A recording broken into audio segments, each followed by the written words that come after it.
Alright, hey all, test.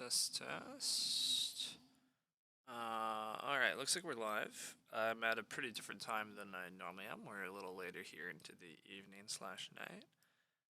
But hopefully we'll get a game. The big news in the Agricola world and Agricola community is that we have new cards. There are like about 200 new cards, that have been programmed, recently. And, yeah, I'm also actually just looking for a game. Even if we get wild play, I'll survive.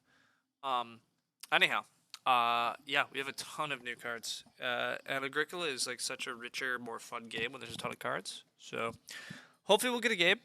I don't have a ton of time to wait, but I can give it like 10 minutes. So normally I don't always stream up front, but that's what I'm doing today.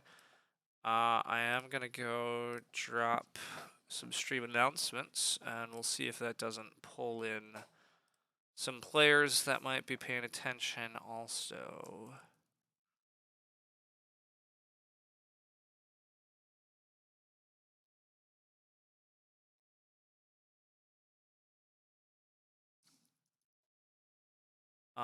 We just lost the only player that was sitting at my table, though. So that's not great, but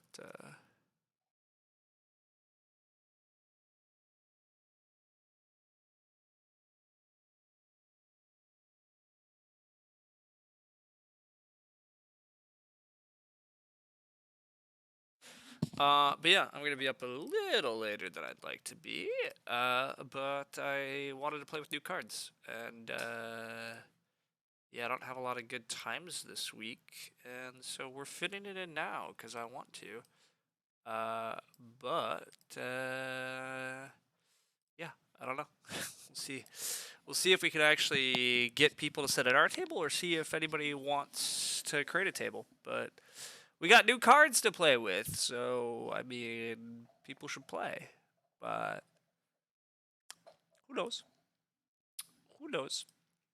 We're going to make BGA over here. And in the meantime, I'm going to go do some more chess puzzles over here. Actually switch sides on this. Wish he could join me or leave it a bit. Yeah, I get that. Look, again, I'm like, summer's a really busy time for me, especially like right now. So like this release is not timed out well for me actually getting a lot of streams in, and that's why I'm streaming at a kind of unusual time. So, I mean, hopefully we'll get a table quickly, but if we don't, we don't. I will have to abandon after a little while, but yeah, in chess world things are going better. Gonzo and slight advice, and also just doing some more of these and getting better at tactics has definitely helped. This puzzle looks most like I just throw this rook down here, check. Although I don't know how I follow it up. Well, I guess if he goes to the corner, we have a fun little discovered check by just pawn opening up this bishop. Queen takes. And if he goes here instead, check with the rook, but it's a take. Oh, except no, the queen is here. Never mind, the queen's blocking this. So okay, yeah, I think it has to be this, and then it has to be this, and then it's just this. Oh, except queen takes. Whoops, duh. Uh. Hmm. Hmm. Hmm. Uh. Yeah, I don't actually know where to go from here.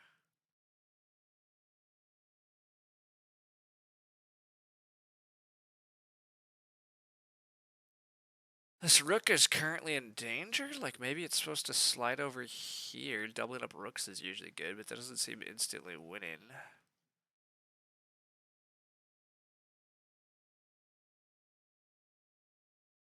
This one's a tricky puzzle for me. I don't know the answer. We're gonna give it another minute worth of thought. What are the other ideas here? We could try to trap his queen or pick up the queen. That's not happening. We could try to pick up material. Doesn't look like that's happening. Well, wait, we maybe no. I was gonna say we can slide our rook here, attacking the queen. When the queen moves, we pick this up, but it's protected by this too. We can't give a check. I don't know. Agricola World is not going well. Agricola World's not not faring well, and stream announcements are not working. Gray, you know, at least it worked. It worked to bring his attention to the game, but he can't join. So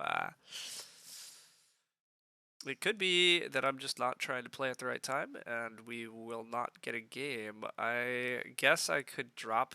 Well, I really don't want to drop any other settings, right? I already have it like ELO wise. It's not really restricted, and I just don't like playing with people that have bad rep. I saw quite a few tables today amongst my friends playing, but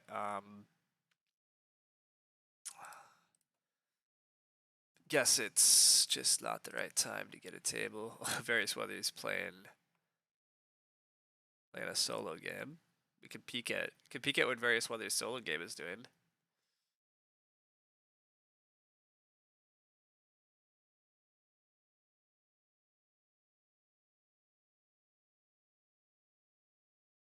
Well, this card seems fairly busted in. This card feels fairly busted in solo. Like, maybe it's not, but you can take you get a 2 wood, 2 stone, 1 clay, 1 reed, 1 grain action each round. Feels pretty good. I don't play a lot of solo though, so to be honest, I don't know. But when you can guarantee you get the wood back, card feels a lot better. All right, going back to chess puzzle because that's apparently what this stream is actually becoming, and it's this stream may very well not be Agricola. I don't see the winning idea here. I don't know what the winning idea is. My idea is to do this and double up the rooks, but that's not clearly winning particularly fast, but it's the only idea I have, so it's what I do. But it is wrong, which I mean, my instincts were that that was indeed wrong, but I don't know. I don't know what. Hints, it is a rook move, so it must be this rook move. Kicking the queen out is correct. Wow, and okay, we do pick up the queen, but see, this is where I'm not smart enough to understand why. Why does the queen not just leave danger? Oh, is it because the queen is trapped? Oh, wait a sec. We might have literally trapped the queen. Well, no, the queen could, like, go here. See, I don't instantly know what... Like, this is where it's funky. I don't know why this is... I don't know why this is better. Like, I don't understand how... I don't understand how taking it over here and just sacking the queen is better for white, but clearly there must be some checkmate things that happen if white tries this, which is where I'm going to have to go to the analysis, but...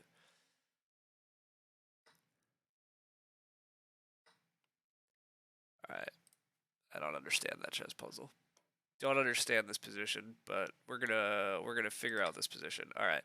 So, obviously, this was the puzzle. We found this idea, and the king has to go here. We found this idea. We knew this. We got here, but this, for some reason, was met with the pawn takes,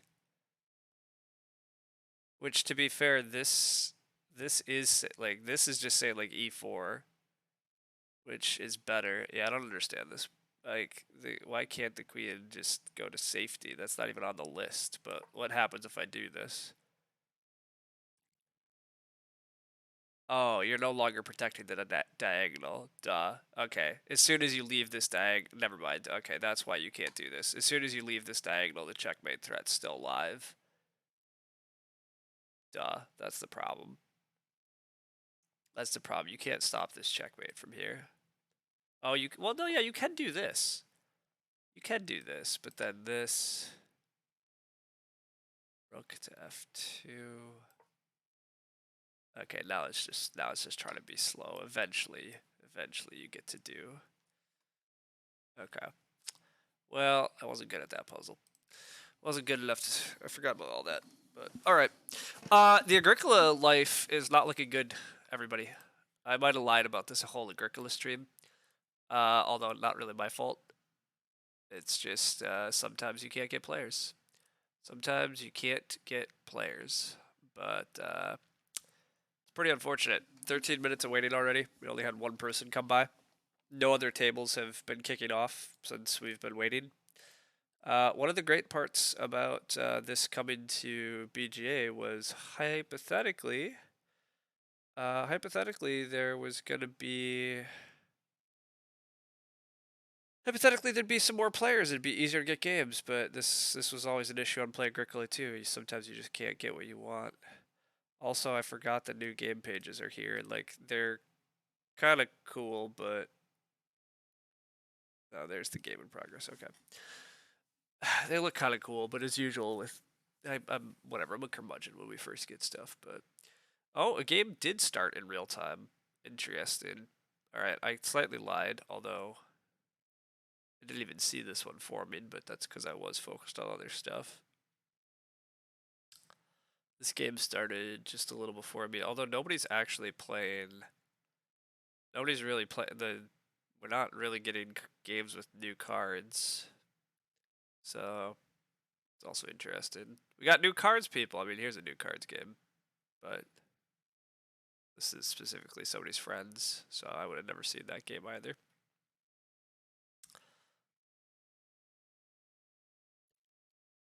A couple games are happening, but not my game. Not my game. Oh, hey, wait. Open for joining, training mode, ban list, draft 8-7, Oxen Miners, C&D new. This is what I want. There might be hope. It's players playing from the same IP. I don't really care. It's training mode. They're presumably not trying to cheat in training mode. I mean, let's click the join game button here. This is basically the settings I want. I mean, I preferred Ox than Miners. I preferred Ox than Miners to discuss, but we'll see. We'll see if this works. Be sweet to actually have a game. We're gonna go do one chess puzzle and hope to actually, get it this time. All right. What to do here? I mean, it looks like you take and put them into check, but let's think on that idea for one more second. Now that idea seems really solid. It seems incredibly solid. It seems very, very solid. Let's do it again. And let's checkmate. Boom. All right. Got that one figured out right, at least. Various Weather abandoned their game. We're excluding the old cards. Whoa, wait a sec. Why are we excluding the old cards? I guess we just want to play with new cards and the base set. I mean, if they wanna, I guess it's fine to exclude C&D cards. I mean, they're fun. The C&D cards are fun, but I guess if you want to see a higher proportion of new cards, you eliminate the others. Another player wanted to join my game, but wanted it to be draft 10. Decent enough table. This is fine. All right. Hey, we actually got a game. We actually got a game. It's 9 o'clock my time, so I'll be up a little late, but not too bad. Not too bad, hopefully. This game's dead now, right? Yeah, this should just be closed. Oh, yeah. But I missed that somebody was trying to talk to me about that table. They wanted to do draft 10. I didn't want to do draft 10, but all right, we need to make the cards big, and we need to discuss them. We need to discuss them, although there is a lot of cards here that are original, but there's a lot of other stuff, and there are some really fun cards. So we have some discussions to be had here. We are fourth seat, which is, classic. But Carpenter's Axe. Carpenter's Axe is not what I thought it was. I might have been thinking. I thought this was a very good card, but this is only an okay card. Getting to build a stable for 1 wood, and only if you have a bunch of wood in your supply is only. It's a very mediocre effect. It's not what I thought. So then Muddy Puddles, on the other hand, is a very good effect. You have to pay a lot of clay to make this card work, but if the card itself costs 2 clay, and then if you get 5 more clay, you get 2 food and 1 of each animal for a minor improvement. So turning 7 clay into 2 food and 1 of each animal is like a very good effect if the game has a lot of clay. Now, will it? I don't know. Baking sheet is cool to get bonus points from baking, but hard to say if that's going to work. Beating rod is quite a good card. Just get a reed or turn a reed into a cow. All of them are decent. The ox are where there's some more excitement. Tutor, conservator, greengrocer, hedgekeeper are all original, so we know what that is. The moral crusader is pretty bad. Effects that give you a food each round tend not to be quite strong enough to be worth an Ock action. Even something like Scullery as a minor improvement is like okay if you get it early enough. And this thing also, like, if you actually get it early enough, maybe. But it's kind of hard to like. Well, okay, it's I guess if you have any good on round 14, this thing's okay. This card's probably okay, but it's pretty mediocre. Bohemian, if at least 1 lesson space doesn't get used to get a food, again, card effects that give you a food around that are kind of conditional and not totally in your control, very mediocre.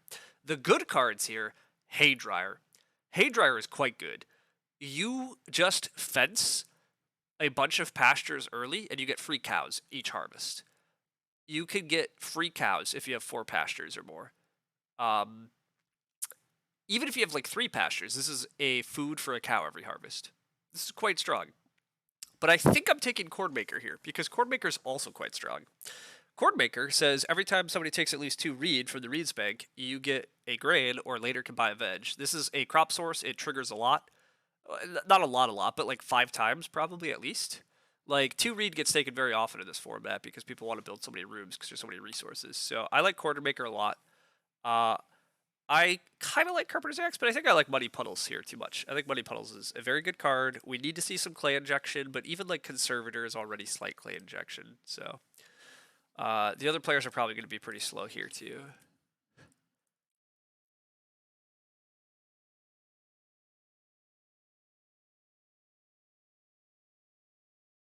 I'm also hoping Haydryer comes back. Haydryer is incredibly, like, a very good card, but other people might not realize it because it's a card that, like, really encourages you just to fence early. But, like, you can sometimes, like, just take a ton of wood and play, like, a stage 1 Haydryer. And then you have, the other cool thing is that you get the cow before the start of each harvest. So, if you do set this up in, like, stage 1, get a cow stage 1, you get a cow at the start of stage 2, and then you're breeding cows in stage 2.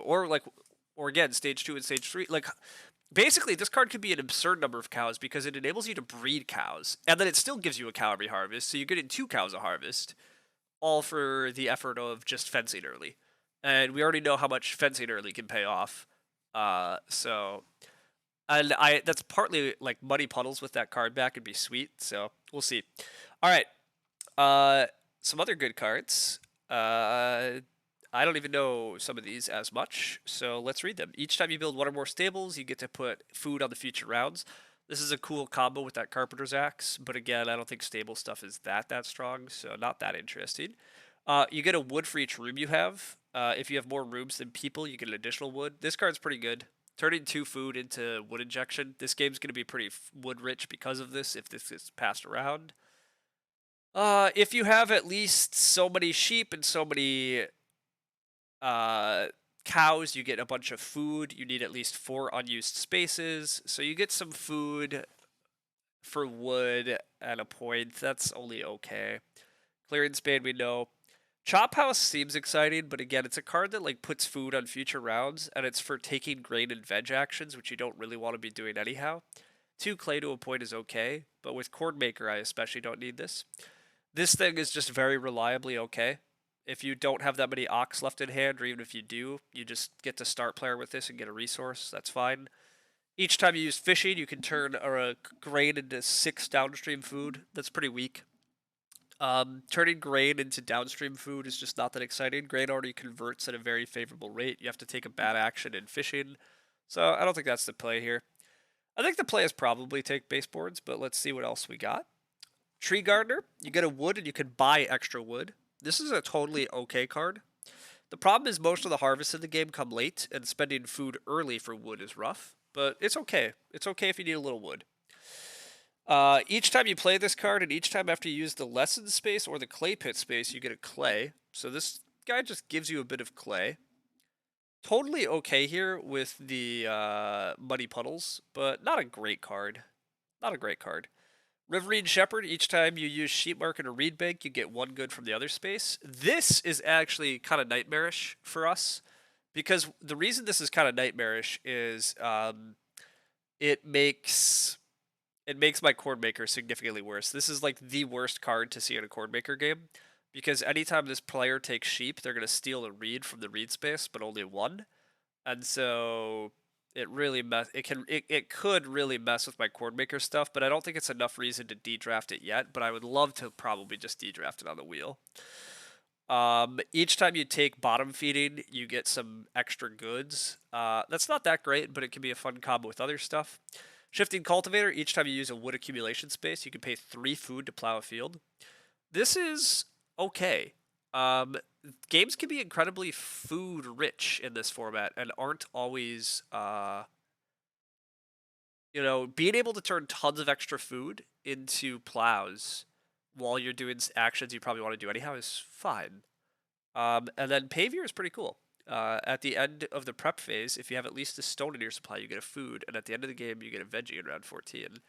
This is a food effect. Again, cards that give you a food every round aren't great, but this one can be triggered pretty early, and it gives you a thing later, which is great. Is it correct that we had 96 cards and now we have 197 new cards? That is not correct. That is not correct. Okay. It's time to actually pick cards after blabbing about all this. I'm very tempted by just taking Roof Baluster, but I said I was going for dubious combos in the stream title. So hell with it. Let's go for dubious combos. What dubious combo are we gonna lean into our Clay Puncher this hard and actually play Clay Puncher? Probably I can't do that. I probably can't justify that. What can I justify for nutty fun here? I don't know if there's anything that's nutty fun yet. I might just take baseboards as a decent wood injection card. And I might just take the Roof Baluster.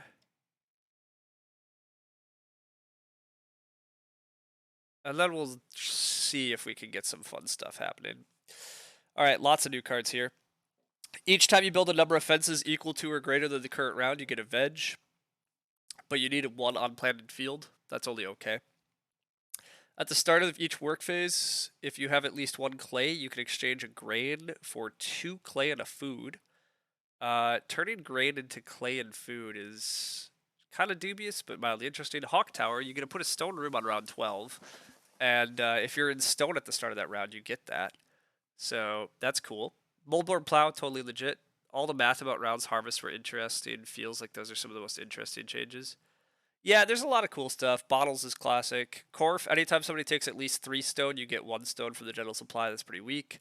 Shovel Bearer. Shovel Bearer. Each time you use the clay pit or hollow space, you get food equal to the amount of clay on the other space. This is a very dubious combo with Muddy Puddles. This is a very dubious combo with Muddy Puddles because it encourages you to take small clay actions and leave big clay actions on other. But you're trying to calculate the percentage of new cards, about half. Yeah, I'll cover that in a sec. I'm sorry. I'm trying to actually read cards and then still pick in a somewhat timely manner. Each time somebody travels, you get to do build fences, stables, or build rooms. Not great. Estate Workers just totally fine. You get 1 of each resource in the next 4 rounds. Clay Warden, each time somebody else uses the hollow, you get a clay. In a 3 to 4 player game, you also get 1 additional food. So this guy gives us clay and food every time somebody else uses hollow. And Shovel Bearer says people are going to use hollow, and we need extra clay. And then this guy says if you use both forest and grove, you get 5 food, which is like fun, but hard to use. I'm tempted to just Clay Warden here. as bad as it is, but I said I was going for dubious combos. And with Shovel Bearer in the game, it's possible somebody's going to take Hollow too much. Probably won't, but let's go for dubious combo to enable Muddy Puddles easier. As much as I love Hawk Tower is very rough to hit. I might just take Moldborn Plow and do a classic good thing of being able to plow easier. And I know it's lame. I know it's lame, but the other miners are pretty weak here, I think. So, also, we potentially have pretty good crops. So, having somewhere to put those crops is also good. All right, Fofo, catching up. There are 96 cards in the base set, but then we added CD. The CD cards are 120. However, obviously we have a couple on the ban list, and there might be one or two that didn't get implemented, although I don't know if that's true. We might have fully implemented CD. But the CD set that got added had a 120, base set had 96. So we had nearly 200, and now we just added, like, I think the list was 197. So the new cards are basically half, just a hair under half. Now, with that said, this game, the CD cards are actually excluded. So base set is only 96 cards, and now we dealt 197 new cards into that mix. So the current game I'm playing, it's about 2/3 new cards on average is what we should expect. Um,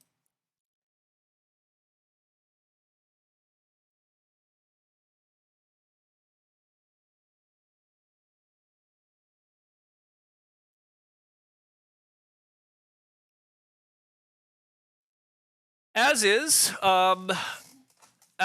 this hand is this hand's a little awkward because I really want to play Clay Warden and Cornmaker early, and quite a few of these other cards we've been seeing thus far also want to get played early, so that's a little bit of a problem. What's the prereq on Hawk Tower? Sounds like Mason. Yeah, so Hawk Tower is super cool, but the prerequisite on Hawk Tower is actually really easy to hit. It costs 2 clay, and you have to. Well, it's not that easy. It costs 2 clay, and you have to play it before round 7, and then you need to be in stone by the start of round 12, and you get a free stone room. So yeah, that's tricky. We see Scales. Scales is a very strong card. Scales gives you a food or 2 food every time the number of improvements and occupations you have in front of you are equal. It's quite good because it can be a lot of early food for playing cards, and it's a minor improvement. The problem here is I need to actually get 3 wooded to start player into Ak, but I might be able to get that sequence. Also, admittedly, Scales was very good on Play Agricola in playtesting, but there was less food. There was less food in those games, so we have to think about this one. Each time you use the grain utilization space while fishing is occupied, those are 2 of the worst spaces in the game, so let's ignore that card because it has too many bad words on it. Portmonger, each time you take 1, 2, 3 food from a food accumulation space, you also get a veg or a grain or a reed. This is totally fine if you have bottom feeding combos, but on its own, it's pretty bad. The other cards we see here, Clay Hut Builder is actually Clay Hut Builder is a very good Muddy Puddles enabler. We could drop Clay Warden to just take Clay Hut Builder. We're also really sad to see a Plow Driver, because if we kept that Hawk Tower, being in Plow Driver, like Plow Driver Hawk Tower is a great combo, because Plow Driver already says you want to be in stone before the start of round 12, and now you get a free stone room, like, basically. I could try to take Plow Driver and wheel Hawk Tower and drop Moldboard Plow, but I don't think that makes a lot of sense. Sadly, I think I'm just going to let the Plow Driver die. I think I'm going to take Scales. I think it could be quite strong, and if we have to drop it, we have to drop it. And I think we take Clay Hut Builder. We said we're going into dubious combos. This might be too much trying to enable Muddy Puddles. This might be too much something else, but I think it's okay. I think it's okay. Brushwood Collector is a little bit sad to see here, because it means people don't need to take 2 read as often. But the upshot is, Cornmaker, part of why it's so strong is it says any player. So Cornmaker, I can trigger myself by taking 2 read. So if I ever want, I can just take 2 read plus a grain. I don't have to take it. If somebody else takes 2 read, I get a grain anyhow. Like, Cornmaker's quite good. It's a lot of crops for no effort. Well, some effort. You have to play it early. But a lot of crops for very little effort is totally a good card. Totally a good card.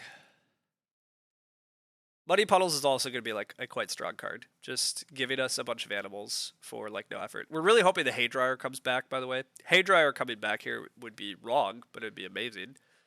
It'd be very fun. Very fun. I'm hoping that players are going to play a little faster. Obviously, the draft, it makes sense to me that it's going to be slow because everybody's reading new cards. But I'm really hoping that actual play will be quite a bit speedier because otherwise, I'm going to be in for a very long night, which is not my goal.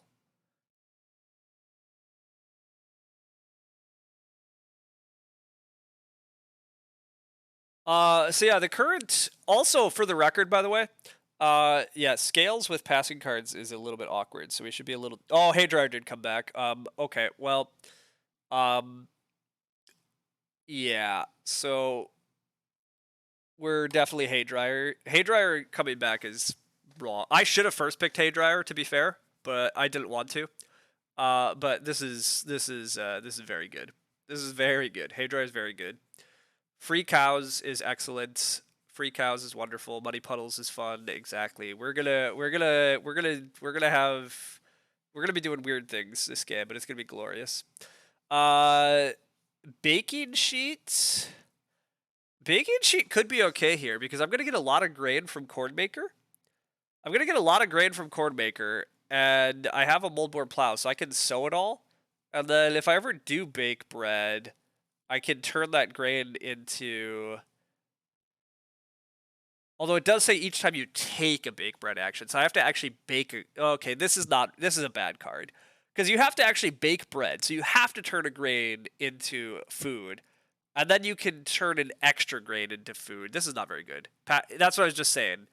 Passing cards aren't going to trigger. That's what I was trying to get at. Yeah, exactly. Passing cards are actually bad for. Passing cards are actually bad. Anyhow, this would be cool if it did. This is actually, the more I read this card is terrible. Like you have to turn multiple grain in, and you get only a little bit of points. Like that's too hard to make work. 3-field rotation is fine here. It's a little bit of extra food in the game. Not that we're probably gonna need food. I guess we could go mantelpiece, but I hate mantelpiece, and I have a roof baluster, which is why I don't want wool blankets. Yeah, ignore all that. All that other crap is garbage. All right, we're probably gonna try to make too many cards work here and have a slightly bad game for it, but that's the whole point of trading mode and new cards. That's what everybody's gonna be doing. The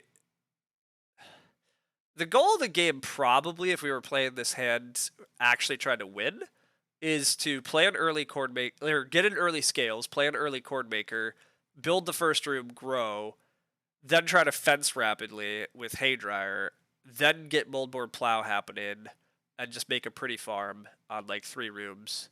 Maybe later build a 4th room or something, but that's what we would do. But we might do something crazier, like try to make Cornmaker work early and get Haydryer working before we grow, and then later get into the growth queue after setting up crazy good food in a farm. That's probably wrong and game losing, but it might be what we do. It's also possible that no, I can't really drop Cornmaker with this hand. I don't have a crop support.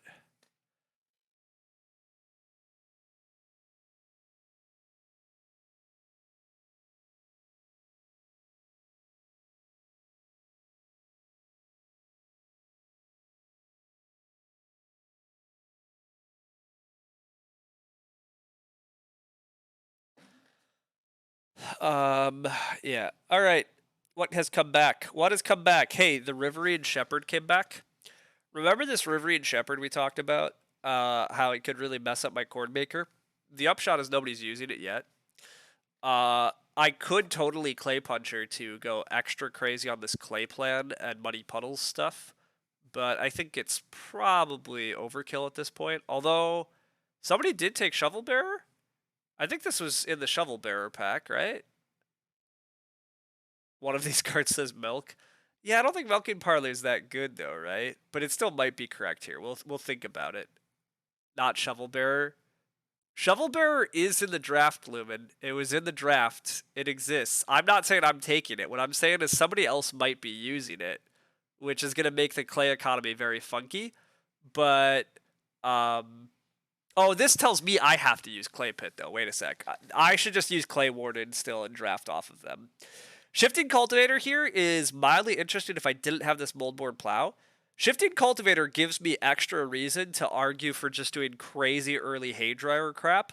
Setting up crazy early Haydryer for incredible feeding and then doing Shifting Cultivator is fun. Although that is a pretty bad non-bow, because the problem is after I set up Haydryer, I don't really need to take wood repeatedly. I probably just de-draft Riverine Shepherd here and never play it. I really don't want my corn maker messed with. I don't think I really need those crops, is my theory. So, milking parlor is a decent amount of food here because I actually could have cows, but like, it's just not that good, right? It's like, I get like 2 or 3 food for 2 wood, a tough, like kind of awkward prereq, and only 1 point. I don't think that's good enough. I think a free card is fine, although again, it messes with scales. Although, how much scales also works with major improvements, right? The same number of imps and ox. Yeah, I think it's actually fine to have some passing cards with scales. I think it's actually maybe good to have 1 or 2 passing options to not mess with scales. Wow, Hawk Tower did come back. Well, trying to fit Hawk Tower into our plans is hilariously greedy given that we didn't keep the plow driver, but oh my god, we should have drafted the plow driver. I never expected Hawk Tower to come back, but plow driver Hawk Tower would have been so dumb. Ignoring the gift of asparagus would be rude. I mean, look, this is a card that just gives me a veg, right? I mean, it's totally reasonable to just take the card that's going to give me a veg, although I have to have a field already. See, that's the tough part. Am I going to have a random field unless well, I could probably plow in round 1 and then later plow with moldboard and or just not use moldboard. As much as I love Hawk Tower, this is probably not a good Hawk Tower hand. I don't actually want to be renovating early in order to hit Hawk Tower, and I don't really want to be spending extra clay early. Lumen might be distracting me, but honestly, Asparagus Gift literally might be better here. As for these cards are basically nothing, but 5 food if you take Forest and Grove is like on the edge of playable.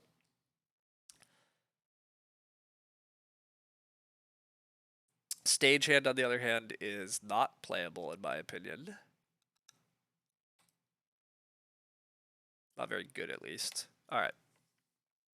All right, we're going to have to make our cards smaller. But to reiterate the new ones and the stuff that really matters, Corn Maker, anytime anybody takes at least 2 read from Reed Bank, we can get a grain or a veg. Clay Warden, anytime somebody uses the hollow, I get a clay food. Haydryer, I can buy a cow each harvest, and it depends on how many pastures I have. Muddy Puddle here, we get to buy a boar food, cow food, sheep, but it costs a lot of clay. Scales, each time our number of improvements and occupations are equal, we get 2 food. This is a pretty nice food boost. The other cards aren't like key to our strategy here. So we get our cards back to the view. All right, Ock happens. We would really love 3 wood here, but if we get RSF, so be it.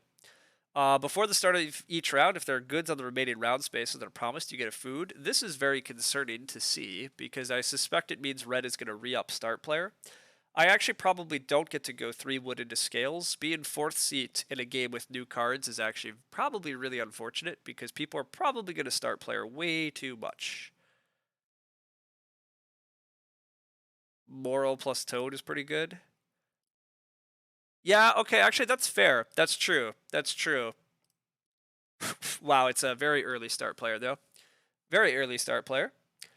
But it's an option. The upside is hopefully next round I get to play Chord Maker. Oh, but they undo that. So I'd say starting there is a little crazy. But I mean, I do think red's probably starting. And now that Lumen says that Toad combo, if they have a Toad, that actually makes a lot of sense, yeah. Because Moral Crusader is just a food around then, and that early is good. All right, we get Reedstone. I'm so sad I didn't keep Plow Driver. Plow Driver Hawk Tower is looking better and better if people are just not going to actually take RSF. All right, but it's not instantly start player. It's not instantly start player. That's nice. Although I can't start player. I can't start player scales here, which is what I'd like to do. I would like to play this scales, I think. I think scales is part of our game plan, so I don't actually want to Ock, but I also want to play Chordmaker. So I guess maybe I do have to let scales die. But letting scales die is so sad because it was a fun little mini game we were going to work on all game. But I mean, maybe I get 2 wood back here and it might work out still, but also missing the first Chordmaker proc would be sad. So maybe it doesn't matter. Actually, wait a sec. Does it really matter if I get 1 less grain this game? Like, maybe it's okay to drop Chordmaker for in like round 4. Like, get him out a little later. Scale for life. Scales is fun. It's fun to like constantly try to make your number of improvements and occupations the same to keep getting food. It's like not that hard or restrictive. Wow, 1 sheep. Come on, give us 2 wood. Please start player purple. Purple start player up. Teal does. Taking 1 sheep would be great, but now there goes 2 wood. No 2 wood action for us. Sad days. Please start player purple. Please start player. You took 3 wood. Please start. All right, good. They are. They are starting. It's good news. Good news. I probably am supposed to day labor here, but I'm tempted to plow a field just so I can later play asparagus gift. Brewing water is pretty weak, as I said. I don't really believe in it, but can add a lot of food. But you have to go to fishing and then pay a grain and get fishing down. It's gross. Plow and gift. Yeah, I think plow and open up asparagus gift is correct. I agree. I think opening up asparagus gift is like actually legitimately fine here. I don't even know if I for sure want to play moldboard plow. It totally depends on how wood-rich the game is. But one thing I will say, based on the couple of people I've talked to and seen play today, is the games can be way more. The games can be way more wood tight than we're used to, and that's because CD had a high, like CD and base had a high concentration of wood injection cards. And this set has not that much wood injection cards. And so games are actually wood tight finally, which is exciting. Oh, hey, we have fishing combos. We have fishing combos. Each time you use the fishing space while there's at most 2 food there, you get a major or minor improvement action. That's kind of cool, but it tends to be that you're going to fish instead of start player. There are other cards in this draft that are going to combo on fishing, but yikes, they're not going to be very good. I am going to take 3 wood here and try to start player scales. I'm going to try to 3 wood start player scales. I totally could Ock here and get that Chordmaker proc. I also could just RSF, but hey, we've committed to dubious combos based on our stream title, and we got to start getting our cards down and actually using these dubious combos, even though we probably, again, totally just win this game by doing normal good stuff of just take room parts and build the first room. But we're going to get distracted by cards a little bit, because god damn it, we can. Okay? If we don't get start player back because people want to start that bad, that's going to be a bit sad. Wow, my dog is being a little pathetic at the moment. Hi, bud. I know you want to cuddle. Yeah, I can tell. I'm sorry. I'm sorry. I will cuddle with you after this. I know it's bedtime. Yeah. Yeah, he's leaning up against me down here, which is pretty pathetic, but apparently he needs a little more attention today, and which is fair. I mean, I mostly worked today, and then I hung out with my partner, and now I'm trying to stream late, so we didn't exactly do a lot, but red takes 2 reads, so the Chordmaker absolutely would have triggered if I played it, but I didn't play Chordmaker. But, I mean, I should get start player or RSF here. I mean, I get start or RSF. Now, I actually might get the option between starting or Reedstone. It's not clear to me that purple isn't going to just fish this action. Whoa, little peasant alert. Oh my god, team. Okay. So you immediately get a stone, and as long as you live in a wood house with exactly 2 rooms, you can't be blocked. All spaces are open to you. So all spaces are open to teal. Little Peasant can be quite strong, but it's very funky to use because you can't renovate and you can't build rooms. But it's a spicy card. It allows you to do some really fun stuff. but it further solidifies the idea that I should just build and grow. But I literally think I'm gonna start. I could take Reedstone here. I could just canoe. So we're really leaning into the fishing combos. I could just take Reedstone here.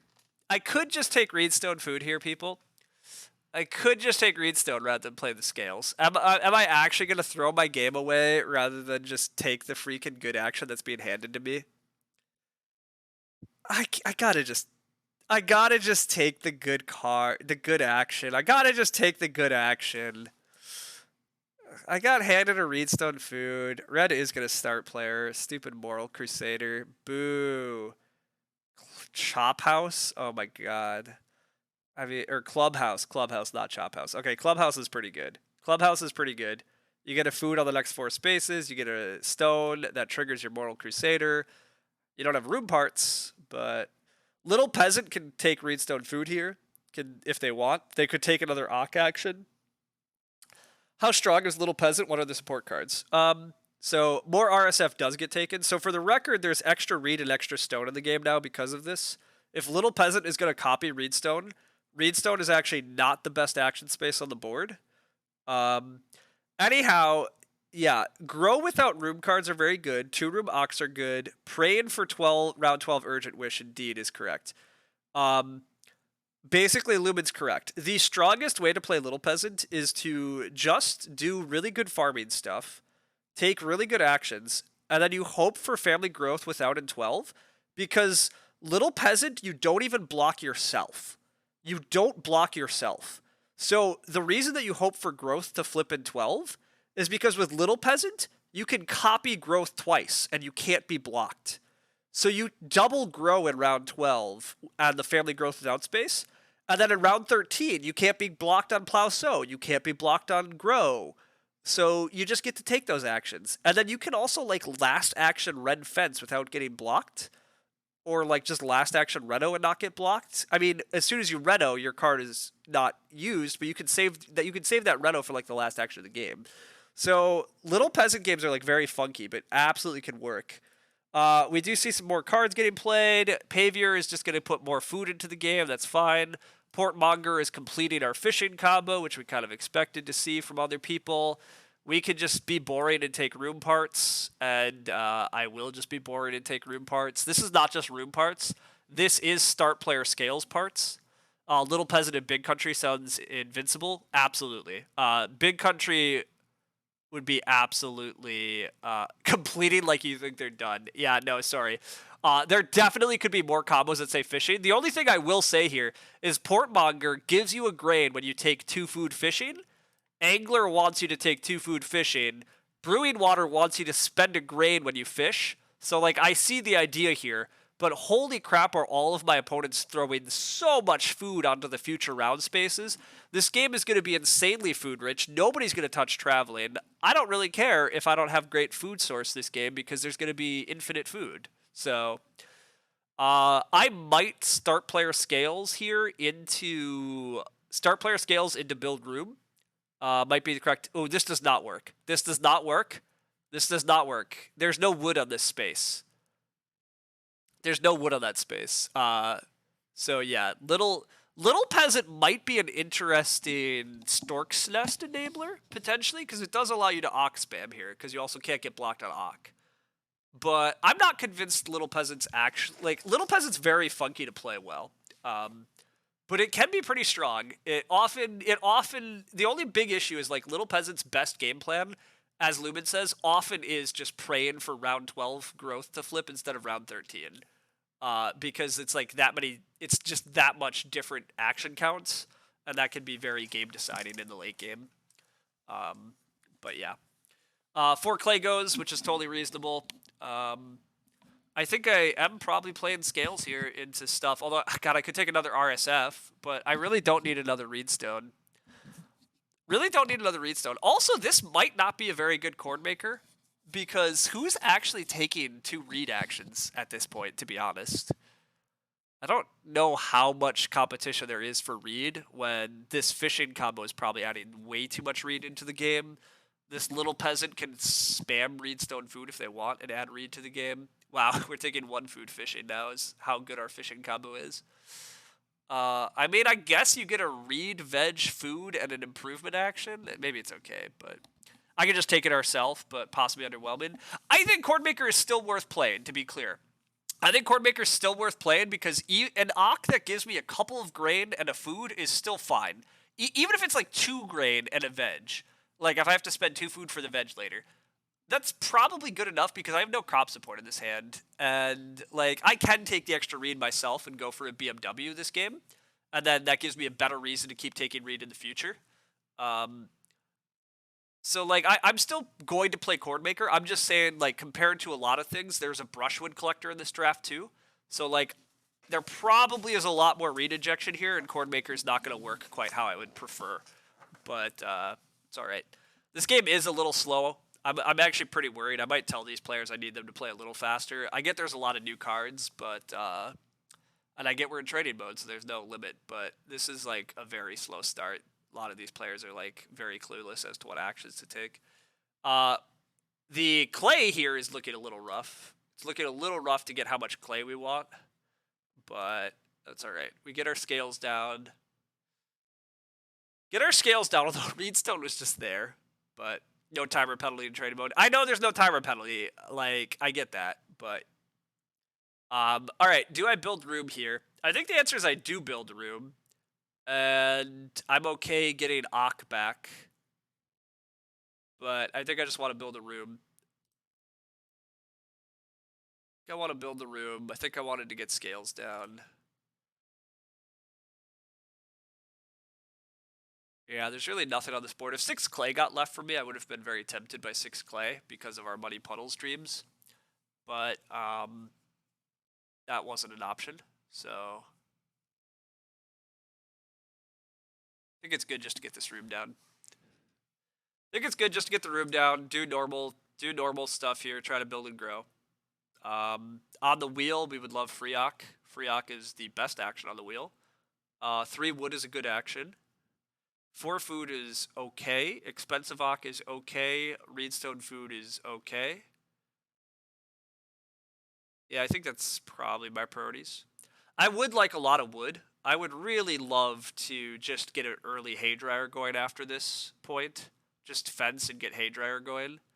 But yeah, there's not wood injection thus far. No wood injection thus far. So the wood pressure is looking pretty high. So I think fighting to get early fences is going to be a bit hard here. Maybe I'm gonna have to move Hedgekeeper up in the rankings. I might have to move Hedgekeeper up my rankings in this card set, because we might actually finally have wood tight games. God damn it, my Chordmaker! I was hoping that 2 reed was not a premier action on this board. I was hoping 2 reed was not a priority. But Chordmaker is looking less and less exciting. I did not expect 2 reed to go though, to be honest. I'll still play Chordmaker because it's still going to eventually do things for me. But I was hoping to get greedy enough to wheel Chordmaker before 2 reed happened this round. And to be honest, I think it should have worked. To be honest. Purple definitely does not need to fish this action, but that's okay. Maybe Warden first. Play Clay Warden first. Each time somebody else uses Hollow, I get a Clay food. Am I actually supposed to play Clay Warden?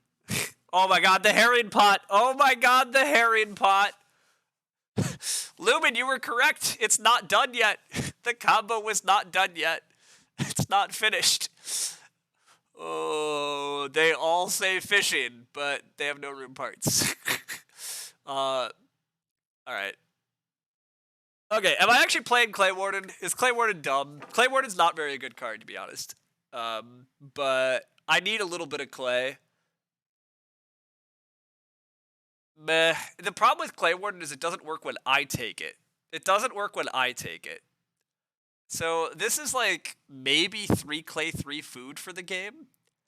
So like that just can't be worth actually playing right now, is it? I guess a lot of these cards aren't worth playing though. And if we're running scales, we want to play our cards. Fine, screw it. It's trading mode. I don't think this is actually correct if we were really trying to win. but we're gonna play Clay Warden. We shouldn't be playing Clay Warden, but it's okay. The dream here is that we get to stay start player and that we get to just take 6 wood. But yeah, what do the new fishing cards do? Yeah, sorry. Yeah, this one you get to pay a grain and you put it on the next 6 rounds. It's not very good. Angler is when you take it with at most 2 food on the space. You get a major or minor action with the fishing action. And Portmonger is if you take 1, 2, or 3 food from a food space, you get a veg, grain, or reed. So the game plan here is to keep taking fishing at 2, and you get a grain that you spend on brewing water and herring pot. So you throw so much food down the line. But Tree Gardener here is going to be buying some wood in the harvest. That's fine.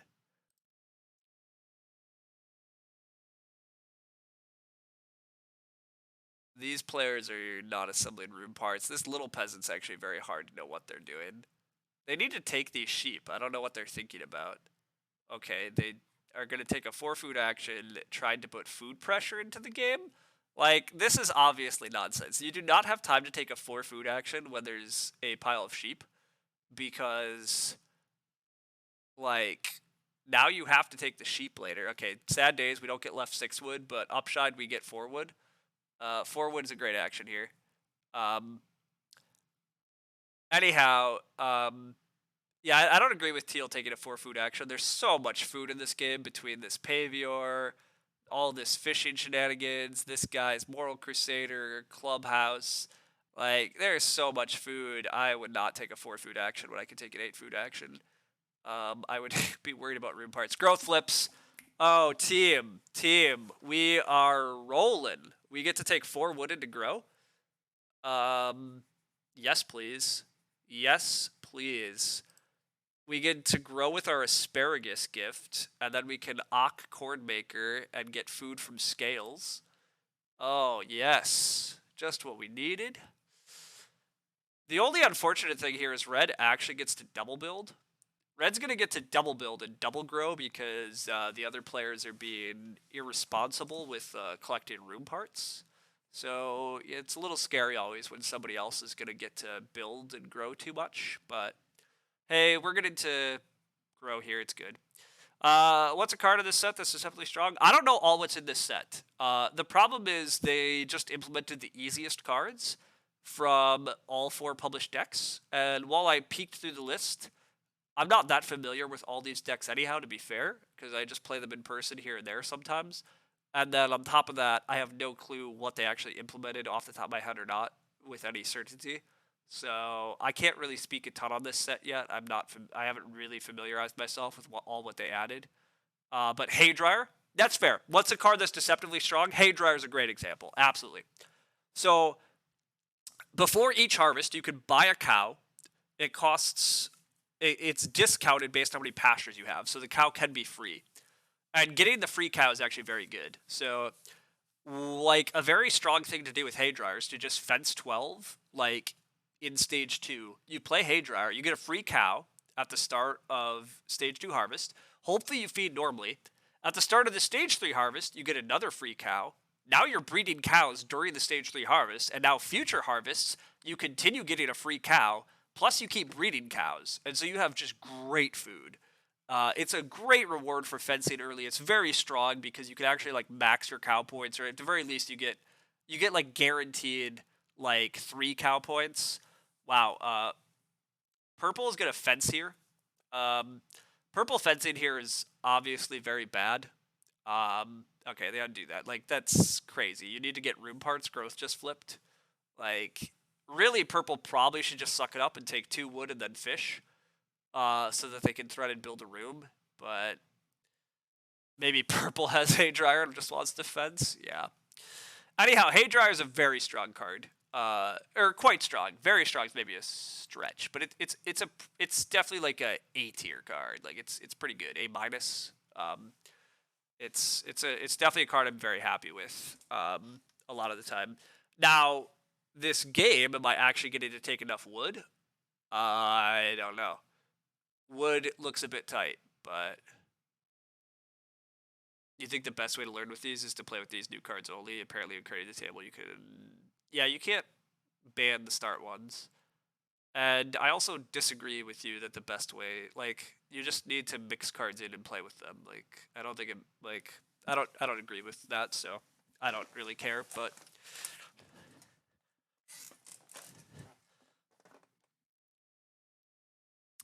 all right, I'm gonna ask these players to speed up. Like purple's very confused on what actions they need to keep taking, and I get that. But like, this game is gonna take forever. Okay, the problem is this guy doesn't play much Agricola. He came back because of the new card set. Well, I don't know. We'll see in a sec. Each time you take, oh my god, team, it's more fishing combos. It's more fishing combo. They're now gonna get like a stone every time they take that action. Okay, what am I doing here? If I have 6 occupations left at hand, I get a clay. That's not good enough. We'll get our asparagus down. We'll get our asparagus gift down. We need to build fences equal to the round number. We can do that later. We're gonna want to fence a lot at once, but we always wanted to fence a lot. Next time we play an ox, scales is gonna trigger again, so we absolutely can play Cornmaker next round, which is definitely part of the game plan is to play Cornmaker next round. I really want somebody to take Hollow this round. I really want somebody to take Hollow this round because of my dumb Clay Warden. But if there's 6 clay, I might just have to take 6 clay. Like, please take 4 clay, somebody. Please take 4 clay. Do it. I'm not convinced that these players are taking 4 clay. I don't know if either of these players are taking 4 clay for me, which is pretty unfortunate. Stupid Clay Warden. I told you I shouldn't play it, but... Take 4 clay. Can you remind me what Scales does? Each time that we have an equal number of improvements and occupations in front of us, we get 2 food. So when I play an Ock, I will be at 2 occupations, 2 miners, and so Scales is going to trigger again. So that's the fun mini game we have going on this game with Scales, is that I want to keep playing miners and occupations in roughly equal proportions, so I keep triggering Scales food. But that extra food from Scales is pretty big for us because I have no feeding plan yet. So we see a task artisan from the little peasant. Each time when you play this card, and each time a stone space appears, you get a wood and a minor improvement action. So they're getting several minor improvement actions from this card and some wood. So that's cool. You see, so up to 14 food. Yeah, it could be a 14 food card. Absolutely, it could be up to 14 food. The main reason why it's so good is because it's a lot. It tends to be quite a bit of early food, right? You tend to need to like start player in order to grow or build. You need to play a minor improvement on growth. You often want to play an Ock or 2 early, maybe like you can often get like 6 early food from Scales, and so that's a pretty dang good card. Turning a wood into 6 food early. Now, it turned out my opponents, drafted a million cards that said food and have played a million cards that say food. So, not as convinced it's important. Somebody is going to be leaving wood in order to plow a field, but that's a pretty good card. But I like people leaving wood on the board for me. I'm a big fan. Please take 4 clay. Please take 4 clay. Take 4 clay. Do it. Little peasant can take that 2 times in a round. Oh, that is kind of sick. Oh, forest plow, you can plow your own space. Oh. Yeah, that is actually kind of a cool combo.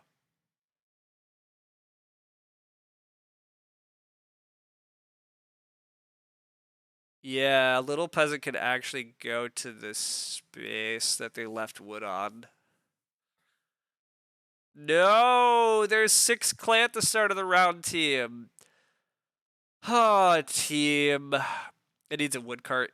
Yeah, correct. It does exactly. Like little peasant could just farmland or plow snow anyhow. But if you did have something like wood cart or I guess mushrooms doesn't make sense. But yeah, I agree. There's some interesting ideas there potentially. It looks like red's getting away with the whole double build thing and double grow thing. So we don't approve of that. I think this clay warden is the saddest clay warden because I am just taking 6 clay. 6 clay is too good of an action to ignore, and so my Clay Warden is just going to be sad. It was a dumb card. I kind of knew it was a dumb card, and I played the dumb card anyhow, and now I regret playing the dumb card, but hey, that's life. 6 clay definitely helps push me towards an early Reno and an early clay hut builder, which I'm perfectly happy to do. So, whatever. I can't really complain about the efficiency of a 6 clay action. All I can complain about is that I tricked myself into playing Clay Warden rather than playing Chord Maker. And we're going to regret that Clay Warden for most of the game, but whatever. We move on. The real dream, by the way, is that for some reason Teal doesn't actually take the sheep stack. But Teal not taking the sheep stack is pretty insane. But Red not start player is pretty dubious. Although, well, no, Red not starting is kind of wild. Well, no, it's not that wild.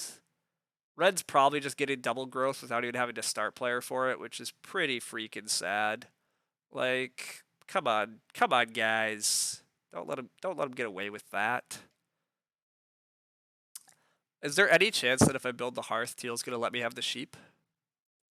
The real dream's watching Purple execute this 6-card fish combo. Yeah. I mean, we're 6 rounds in. Purple's played 6 cards, but they all activate on fishing, and Purple is going to fish, and they're going to they're going to spend their grain and put food on the next 6 rounds. They're going to get a major minor action. They're going to get a reed. They're going to get a grain to replace the grain they spend. They're going to get to put 3 more food on future rounds, and they're going to get a stone. So, I mean, to be fair, how can I argue with that's a 2 food plus 9 downstream food plus a reed plus a stone action? I mean, that's 11 food, a stone, and a reed. Reed stone food is good, but this guy just pulled off reed stone 11 food. I mean, yes, it took him 6 cards in order to get a reed stone 11 food action, and at that point, when you create... I'm being kind of sarcastic here. To be completely honest, this is the problem with combos like this, everybody. You spend too many actions to set up an efficient... Like, when your combo requires this many actions to set up, Lumen always taught me that this isn't actually a combo. And indeed, it's not. Like, you can't spend this much on setting up that action. It's not a good enough action. You don't really want to spam it that much. It's just... You don't really have a combo. You don't really have a game plan when you spend your entire game just setting up that. That's not enough to win, but it's all good. You have a great time watching it, so you have to take back your past words. Well, fair enough. Fair enough. I will say the nice part about this angler is, the downside is that I'm, like, never going second, but, like, nobody is start playering. Nobody cares about start player here. I just get to stay start player. I will play this Chord Maker. Is anybody actually taking 2 reed this round? Probably not. Will I take 2 reed this round? Possibly. A good way to think of combos, if it takes 5 actions to set up, does it save you 5 actions later? Yeah, I mean, correct. That's really what you have to think about. And the problem with this combo is that it mostly gives you a ton of food. But it gives you downstream food, and so the other problem with this combo is that it just doesn't work later in the game. It just doesn't work. Like, this brewing water just doesn't work soon because you run out of rounds to put the food on. Which I guess you could let the brewing water just die soon. But then how much use did you actually get out of this? Did you really need the brewing water food on top of everything else you played? Probably not. But, you know, whatever. All right, we have Chord Maker down. Anytime anybody takes at least 2 reed from the reed bank space, we get a grain. So, I mean, taking 2 reed and a grain as my next action looks pretty good. The only real dream is that for some reason Teal doesn't take the sheep. If Teal does not take the sheep, I slam down a hearth, and I open next round with 7 sheep, because obviously I do that. But Teal should take the sheep. Now, Teal could build a room here. That would kill their little peasant, but they could do it. It's an option. It's not a good option, but, you know, we'll see what Teal does. They should just slam down the sheep, and, you know, then how am I actually feeding? We don't have that exactly figured out, to be honest. I don't exactly know how I'm feeding yet. But we'll worry about that in a sec. We're still dreaming that we get a 7 sheep action here. We're still going to dream about the 7 sheep. Purple's going to build a room if teal doesn't, but teal cannot get blocked on build rooms because of little peasant. As soon as teal builds a room, little peasant doesn't work. But teal cannot actually get blocked on build a room. Sneak in that district manager at the end of next round. Oh, that's actually a hilariously good way to feed. That is actually a hilariously good way to feed, Lumen. That is a good idea. That's actually a very good idea. I probably can get 4 wood, 3 wood district manager next round as a possible way to feed. And then having district manager down long term is not that terrible of an idea here, because being able to take 3 wood, 2 wood is pretty good. But also we are going to get the hearth into the sheep line, so yay us. This is why you don't take 4 food in round 4. You take your sheep pile. Yep, exactly, Lumen. I could just have 7 sheep, as I've been talking about. I could just have the 7 sheep, because just let me hearth and have the sheep. Oh my god, yeah. I mean, I will accept. I accept! That is some fishing combo. It is a fishing combo. I mean, you have 6 cards that trigger on fishing. I mean, it's pretty sad that we don't see the harpooner or don't see the who knows what else. Like, come on, man. But yeah, it's absurd. It's absurd. What's also absurd is it's also absurd that we're getting this hearth. It's absurd that we get to go hearth into 7 sheep, but we do. We get to go hearth into 7 sheep. Wow. Stone plus stone. That is a weak action. That is a weak action. Our corn maker sadly is not triggering, but we'll live with that. Brewery pod would have been better than Portmonger. Oh gosh, yeah, that would have been nice. Yeah, I would like these sheep. Actually, is it hearth? Wait a sec. This might be fireplace. I've been saying hearth, but this is just fireplace, right? Because that still leaves me. It leaves me the ability to just take Reed and Reno to a hearth, and then I could get Clay Hut Builder down, and that would be great for my Muddy Puddles dreams. Yeah. This is actually fireplace. You'd love to see a little peasant chapel. Yeah, I don't know what's happening with the little peasant, but what I do know is that the little peasant didn't protect their sheep pile, and no longer has little peasant powers. No longer has little peasant powers. So we we got a 7 sheep action after growing first. Good times. Red does get to double grow here. Red gets to grow again. Red has slight food issues at least, but yeah, is absolutely going to just do this. I would love 3 Reed. 3 Reed and just Reno Hearth is a good, like 3 Reed plus the grain, Reno Hearth. 4 wood is obviously a great action too. I really do want a lot of wood. I would like to be fencing. I would love to be fenced out by the end of stage 3 so that I can play Haydryer and use it. I am just planning to do 3 rooms here. I might later build a 4th room out of clay. It's possible I build a 4th room out of clay. But I really don't necessarily want to get into this growth queue at this rate. I mean, it's early growth, so like maybe, but there's actually no wood injection cards. So this is what I'm going to argue. Well, there is some wood injection. This card adds wood. But this card adds a little wood too. So I shouldn't say there's no wood injection. But there's a light amount of wood injection. Light amount of wood injection and a decent amount of wood on minor improvements. So I think the game's going to be pretty wood tight very soon. So I think fencing is going to get tough. But we see a 4 wood action, which is totally reasonable. And they are going to forest plow, so there'll be 4 wood again next round, which would be nice for me to get. But I think the game is going to be slightly wood tight, so I really would like to focus on that. Red has to feed here. Purple's going to build a room. Teal's going to have to start player. I definitely am taking 3 Reed. And I think it's just Reno to a hearth. I mean, I could play another improvement, but I kind of don't want to play another improvement because it messes with scales.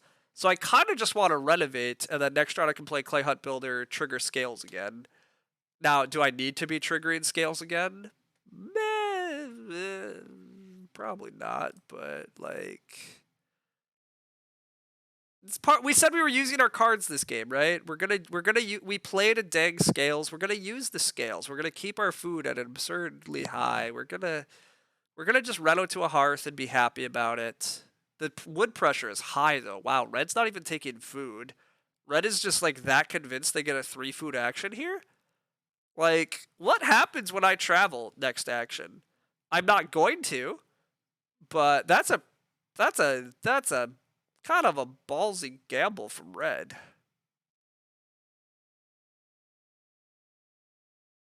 Like, if you Ock before Hearth upgrade, you might score an extra scales. Oh, that's fascinating. Am I supposed to?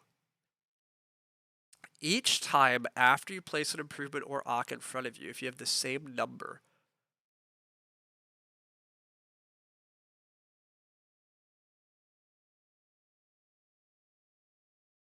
It does say return. The problem is, do I have to return the fireplace before I play the hearth? Probably, technically, right? Because it's a prereq. It's my cost of paying the hearth. So before I can play the hearth, I have to pay the cost and then I play it. All right, this is now for science. This is now for science, everybody. We can't. Nobody can renovate anyhow. This one food fishing is bonkers. This player's taking a lot of inefficient actions. Let's just go with that. Red is never start playing on us. Red is never starting on us. So, like, I just get 4 wood at the start of next round, which sounds fantastic. So, yeah, screw it. Nobody can reno in front of me. Nobody renos in front of me, so let's play the Clay Hut Builder, trigger scales, and then let's see when we reno Hearth if we trigger scales again. Because that sounds hilariously fun. Also, I could actually try to, like, reno a well now. I can play another card now, actually, and that might just be smarter. I also could just play Moldboard Plow. I actually don't reno Hearth now. Although now I know, I want to know for science. You think I should take the fishing next round? My food economy seems terrible. Yeah, I mean, my food's incredible. My food's incredible. Getting that giant sheep stack was absolutely ludicrous. Oh, I'm also not start player. What am I talking about? I don't get 4 wood next round for sure. Teal has to grow, and then purple can do whatever they want. There's also a 5 clay stack. I actually really like this 5 clay action because I can build a clay room, and I want clay for muddy puddles, which, I mean, partly is the clay hut builder stuff. But taking 5 clay also puts clay pressure on others, and it will trigger. It will make my clay warden finally freaking do some work. I actually like 5 clay a decent bit here too. Yeah, I don't mind 5 clay. I want 4 wood, but I like 5 clay a decent bit. Mill wheel, throwing axe is cool. Each time you use a wood space, while there's at least a boar on the pig space, you get 2 food. So you have to play it late, but like teal can take wood and get food. Mill wheel on the other hand's bleh. But what does Clay Warden do? Nothing. Clay Warden's terrible. I should have never played it, but I tricked myself into playing it. Anytime somebody else uses the hollow space, I get a clay and a food. So anytime another player uses this space, I get a clay and a food. So I kind of don't want to take this action, which is why I'm saying taking the clay pit here is nice because I don't really want to touch hollow this game. And 4 wood does go. God, the wood pressure is high. I probably shouldn't ignore 3 wood, but I'm gonna ignore 3 wood. I'm gonna take this clay, and I will reno, and I can build later. But I probably should be taking 3 wood. I would like 3 wood on the wheel. If I could get 3 wood and then reno, 3 wood and then reno moldboard plow, looks pretty good. This hay dryer is coming way later than I would like it to, but we can live with that. Reno Hearth for science. Undo actually some other imp. Oh, yeah, I can undo. Good call. I will Reno Hearth for science. Totally agreed. We're going to Reno Hearth for science, see if it triggers scales. But we're not actually going to do that. We're going to undo and play. We're going to play Moldboard Plow. I need to start playing some of these other cards. Oh, I forgot I had baseboards. Building another clay room is actually pretty reasonable here, too, because baseboards adds wood to the game. I forgot there was baseboard wood injection. This adds a lot of wood to the game, potentially. But it makes my fencing a lot easier. I have a decent way to generate more. So,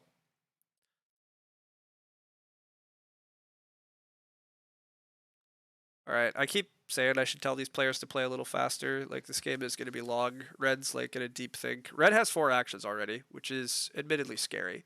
But Red's resources are like Red has an extra action on me, but I have like way more resources and food. I would argue my cards on the table are slightly more impactful than what Red has, but we'll see. Red can build another room here, so I'll give Red has that, but I have no idea how Red plans to feed. I mean, they're planning to do this Moral Crusader, get a food around, and I guess they're going to start taking manual grain and veg and putting food on future rounds, but that's not really a feeding plan.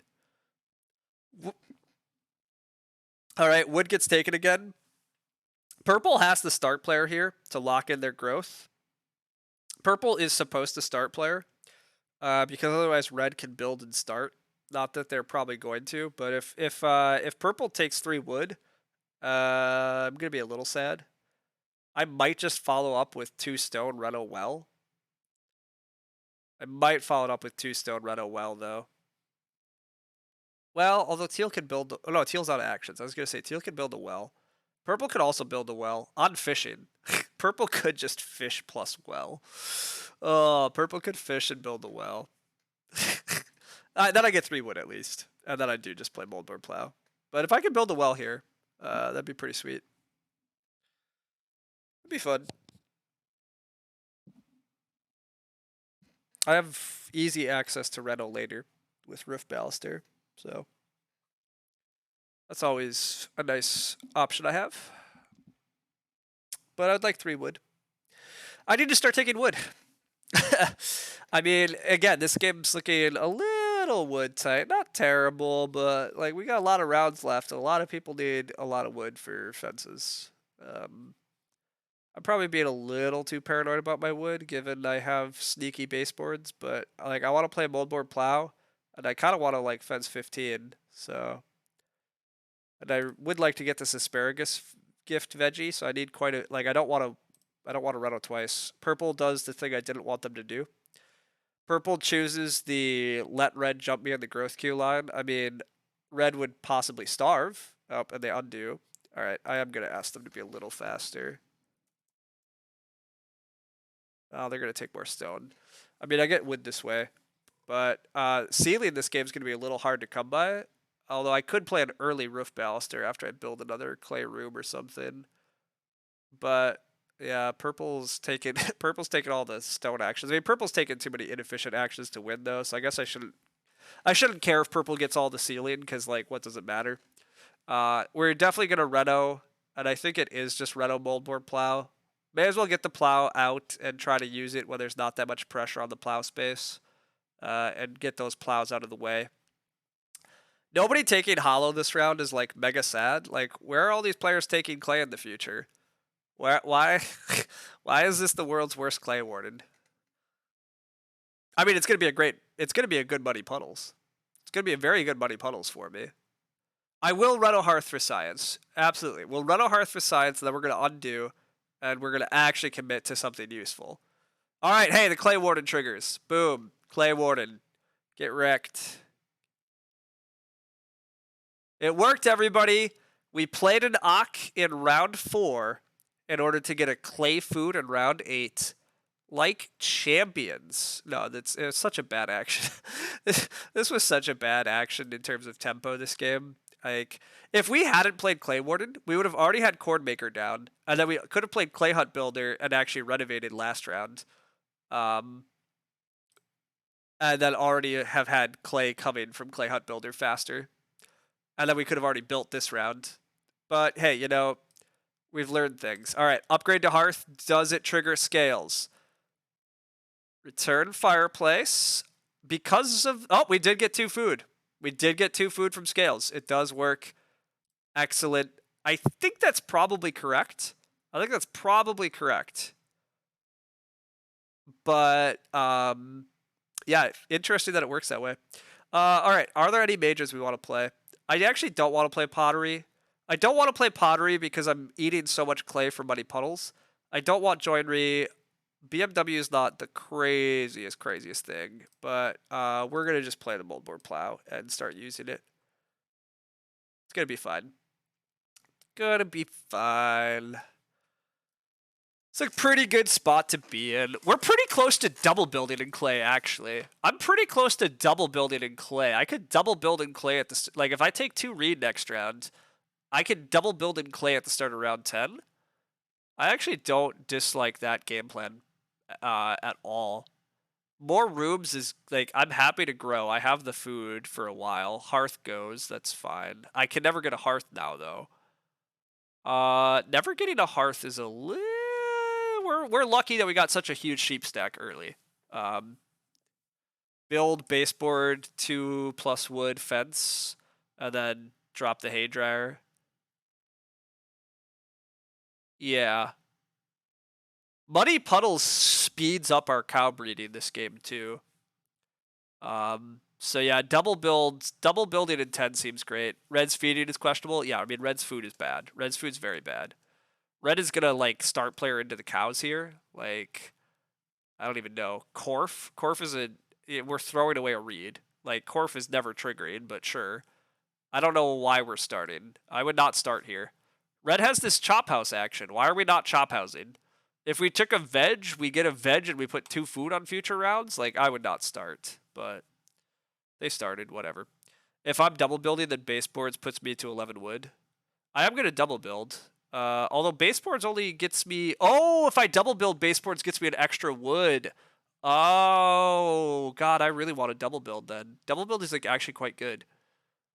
Double build's like quite good. Yeah, I'm definitely want the 2 read here. I would really like the 2 read if I could get it. I mean, red might still be crazy enough to build another room in front of me, which like if they do that, fine. But in Dream World, I'm also double building and actually growing in round 10. But even if I don't get the grow in round 10, I don't really care. I think building rooms here is actually quite good with all these resources. This round is like the dream. This round I think is just like 2 reed, 3 wood and plow. The chance I actually get 3 wood is low, but I think I get 2 reed and plow pretty reliably. And then I can Ock. Well, now Ock costs 2 food. I still could Ock. I could start player. I could start player. I could just play start player Songs of Experience. Start player doesn't mess with my scales. It's also possible scales is just dead from here because I need to actually start playing other cards, but we'll see. Purple is growing nada, which is another great. Well, it's another clear side effect of Angler. It's one of the issues with running these types of combos. Like Angler's not that great because you get too many improve. Oh, okay, they're not growing nada, but they're basically out of miners already. Like, not great. I am snapping this 2 read. 2 read and a grain, great action. Yeah, 2 read and a grain looks good. I can double build next round. If anybody takes 2 clay on the hollow, I could double build this round. Am I ever supposed to take hollow here actually, just so I double build this round?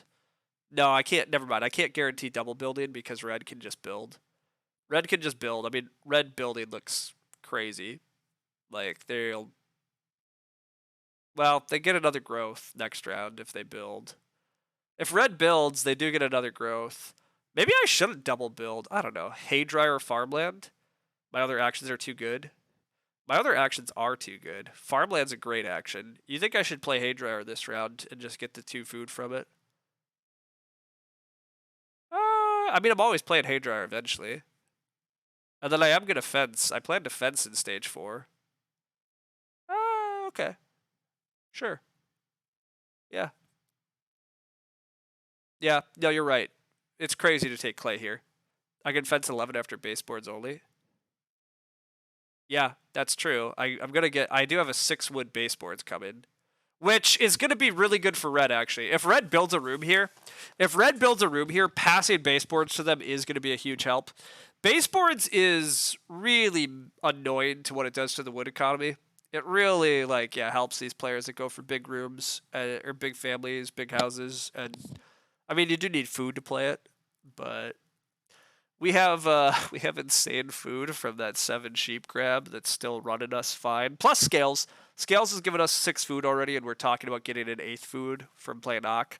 I am gonna farmland though this round. Just getting these plows out of the way has to be good. It's an early growth game. People should start plowing pretty aggressively pretty soon. So I would really love to just get on the plow space while I can. I think I agree with Lumen. Just playing Haydryer. It's a free Ock. Like Scales just pays the extra food. So, like, that's got to be too good of an action to ignore. So, we're going to plow, try to play Haydryer. If we can't play Haydryer,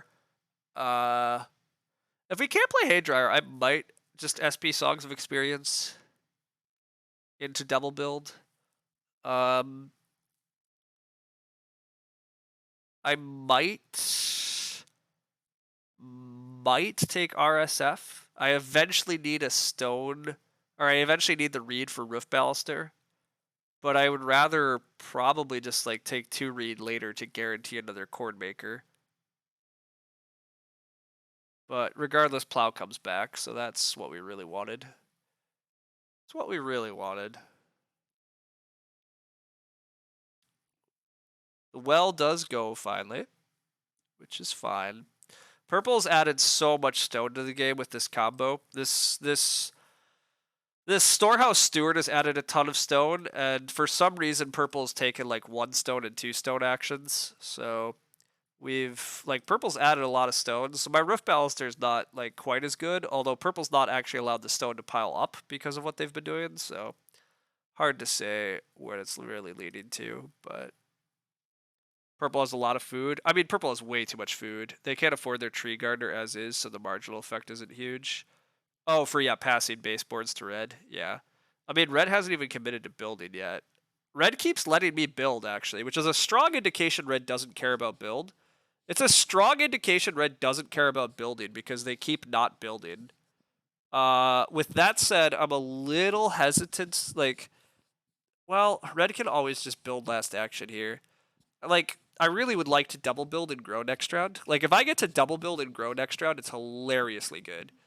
It's hilariously good if Red's not going to build next round, which is where, like, I kind of want to start player to build, but then Red still could just build here. So I should just play Haydryer. The real problem, actually, is if Red... Okay, here's the awkward thing. Does Red ever open build next round? It's pretty dumb of Red to not... If Red wants to build, they should build this round rather than putting it off to next round. But, like, it's technically an option. It seems crazy, though. That just seems dumb, right? God, there's like a mild argument that they should take veg. They should take veg food here and then open build at the start of next round. Although there's going to be 4 wood. Is it ever right for me to start player a stone here? No. Let's just keep taking strong actions. Let's play the Haydryer. Not that it does anything right at the moment, but it triggers scales, so it was Freeock. It's a good action. All right, Red. Don't build rooms. Let me double build. Let me double build in clay next round. And yeah, just let's watch that happen. Let's watch that happen. How much extra clay do I have, by the way? I actually have a nearly perfect amount of clay. Muddy Puddles requires 7 clay overall. I am gonna have 1 extra. Actually, I have the exact right amount of clay. I have the exact right amount of clay to eventually play Muddy Puddles and use everything. So that's so awesome. What does Haydryer do? Haydryer. Oh, I could pay 4 food for a cow here. Oh wait, Haydryer works if you have no pastures. Oh, wow. Haydryer works if you have no pastures. Wait a sec. Well, this is the reason we were playing Haydryer. This is incredibly good. We get to buy a cow here for 4 food, and then we're going to fence, and at the start of next harvest, we're going to have breeding cows because we already played Haydryer. Which is probably part of why Lumen suggested it, because Lumen, is actually smart and knows how to use Haydryer, and I'm just a dum-dum that forgot that we could do this. Anyhow, what Haydryer actually does is it lets you buy cows for free. Well, it lets you buy a cow for 4 food minus a food for each pasture you have. So you want to have a bunch of pastures. ideally 4, and then you just get a free cow at the start of each harvest. And it's at the start of the harvest, so you get it before breeding. And so it can add a ton of cows and a ton of food to your game. So that's the dream here.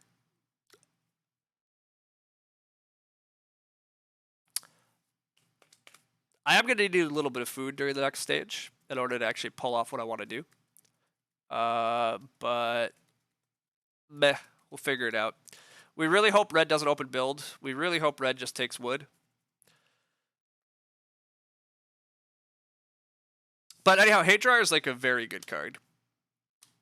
Getting a bunch of cows is good. It allows some really cool playstyles. It allows some very early cow breeding too. Task Artisan is triggering here. Quarry just came up, so that means that Teal gets a wood at a minor improvement action because of this Task Artisan card. Whenever a stone accumulation space flips, they get an immediate wood and a minor action, which is part of why Red's been start player so long. Purple's Angler means that they don't need to start player, and Teal also doesn't want to start player because of the card they played. So this is a little bit of an awkward dynamic in that Red, it's like I could start player, otherwise like I'm first or last basically always because Purple and Teal just like aren't starting this game. So that's a little bit unfortunate, but like it's not actually hurting me at the moment. My game's like in a very good spot, especially if I get double build here. Double build, guarantee, and grow in 10 and 11 is absolutely nonsense right now, especially because I'm going to grow with baseboards, and red is going to let me double build. So GG. Like, this is very good. This is stupidly good. I still have a moldboard field coming in. I have this muddy puddles, which is great. I have this roof baluster to make the run out of stone easy in the future. Yeah, this is great. But this baseboards is another huge part of our game plan right now. You get an immediate wood for each room you have, and if you have more rooms than people, which I will this round, you get an extra wood. So I'm going to get 6 wood as my grow action this round. I have to pay 2 food for it, but I get to grow with 6 wood, so that's pretty good. And then we just fence. Then our hay dryer becomes cheaper, which is excellent. And we figure out the rest of the game from there. But like my dream round this round, honestly, is build rooms, grow, fence 11. Now, is red going to fence this round? Probably. That's my guess. Red's probably fencing this round. So then I might just get my double plow in. I might... These 3 sheep are pretty good, actually, for me. Well, now they're gone. I was going to say, the 3 sheep are pretty good, but the food is actually, like, tight for some of us all of a sudden. Some of us actually have some food problems because, surprise, surprise, cards that just give you trickles of food every round are not feeding plans in of themselves, which I kind of said and argued earlier, but it's starting to look like I might need to buy a clay oven to trigger corn maker. Oh, we get a food clay again! Yeah! Thanks, pal. Thanks, pal. We're definitely building. Red could still build, and letting red build is bad news. This build action's way too good. These stables are a trap. I don't have enough wood at this moment to stable, although like I have to fence. Fencing's too good. 3 field rotation could be food. I agree. 3 field rotation actually could be food here. Because when I fence 11 this round, I get a veg, right? I get a veg because of asparagus gift if I fence 11 this round. Otherwise, I have to... Oh, it's equal. So if I fence 11 next round, I also still get the veg. And then as soon as I get that veg, I have fields. And then, yeah, we could use 3 field rotation for supplemental food, which would be great. Clay Warden triggering again. Nice. Yeah, it's the best card, Raphael. You're absolutely right. I mean, again, like... I played a card that has now been 2 clay and 2 food. I played it in round 4, and it's triggered in round 8 and round 10. Like, that's not the payoff you want. The other problem here, is that I don't... The other problem at the moment is that I don't even need that clay. Muddy Puddles is using up the rest of my clay. I don't know what the rest of my clay is for. Like, what am I doing? I don't know what I'm doing with this clay. So, like, it was a food, but, like, it's actually not clear that the clay matters anymore. I already got enough clay to build 2 clay rooms and trigger all my muddy puddles and build a fireplace and renovate. That's like all the clay I need. So this conservator is pretty handy for red, but teal's clay situation's a little bit sketchy here in terms of reno tempo. Which, by the way, the reno tempo of this game is a little off. But given I'm already in clay, I shouldn't have too hard of a time to get to stone. I also have just crazy action efficiency here. I got to grow in round 5, and now I'm growing in 10 and 11. Like, I mean, this is stupendously good. This game is very, very smooth right now. I mean, my food's a little sketchy, but I mean, the other crazy efficiency for my game was that 7 sheep action. Like, that 7 sheep action has fueled me for a long freaking time, and without it, I would be in a much, much tighter spot. I would have had to generate a lot more food in various ways, and I don't even know what those ways would have been. We should pay attention to what do I get from muddy puddles. I get a sheep. So getting to the cow requires 5 clay, which is awkward. I actually don't have enough clay for that. I was going to say, if we could get to the cow next round off muddy puddles, that would actually help a decent amount, too, with our feeding issues. But, again, I'm going to grow this action. Growing this action's a little bit sketchy, but I'm hoping to get fence back. And if I don't get fence, it's fine. Purple taking 1 food fishing every round makes you want to puke. Hey, Purple played a ton of fishing cards, and they gotta press their button. But I mean, yeah, it's very losing, right? This position's very bad. You can't. This isn't actually a winning line. But to be fair, you don't learn that these are not winning lines until you commit to them hard and you play them yourself. Like, you know, they're doing this stuff and they're learning. It's fine. What does my last miner do? This thing in my hand, I will describe to you in a sec. First off, we are going to grow with 6 wood because that's a dumb action. Oh, I could pay a grain here for 2 food. Is paying a grain for 2 food sane at all? It's really just turning a grain into 1 extra food. No, it's not sane. That's crazy talk. I can generate food better than that. Scales just triggered. That's a mistake. Scales should not be triggering there. So that's a bug, but that's a bug in our favor. I can bake that grain during my sow if I change my mind. Yeah, exactly. That scales triggering is a bug. So I will have to report that after the game.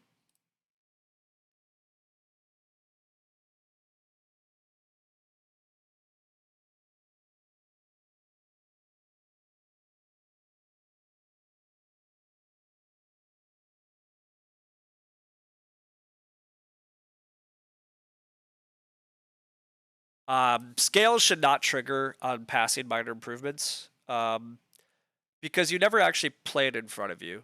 I think scales has been ruled to not work,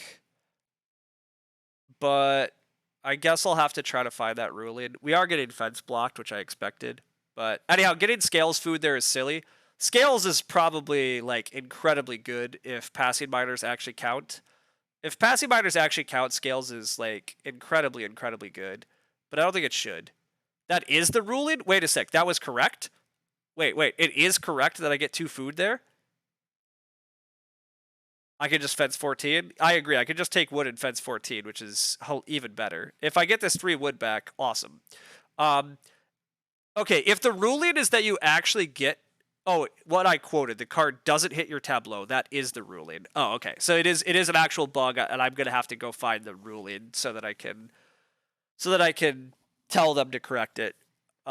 Which is fair. I think that's how it should be. But for this game, scales works on passing minors. So our scales has turned out to be a stupidly good play because this scales has now provided us 10 food already, and it could provide us 12.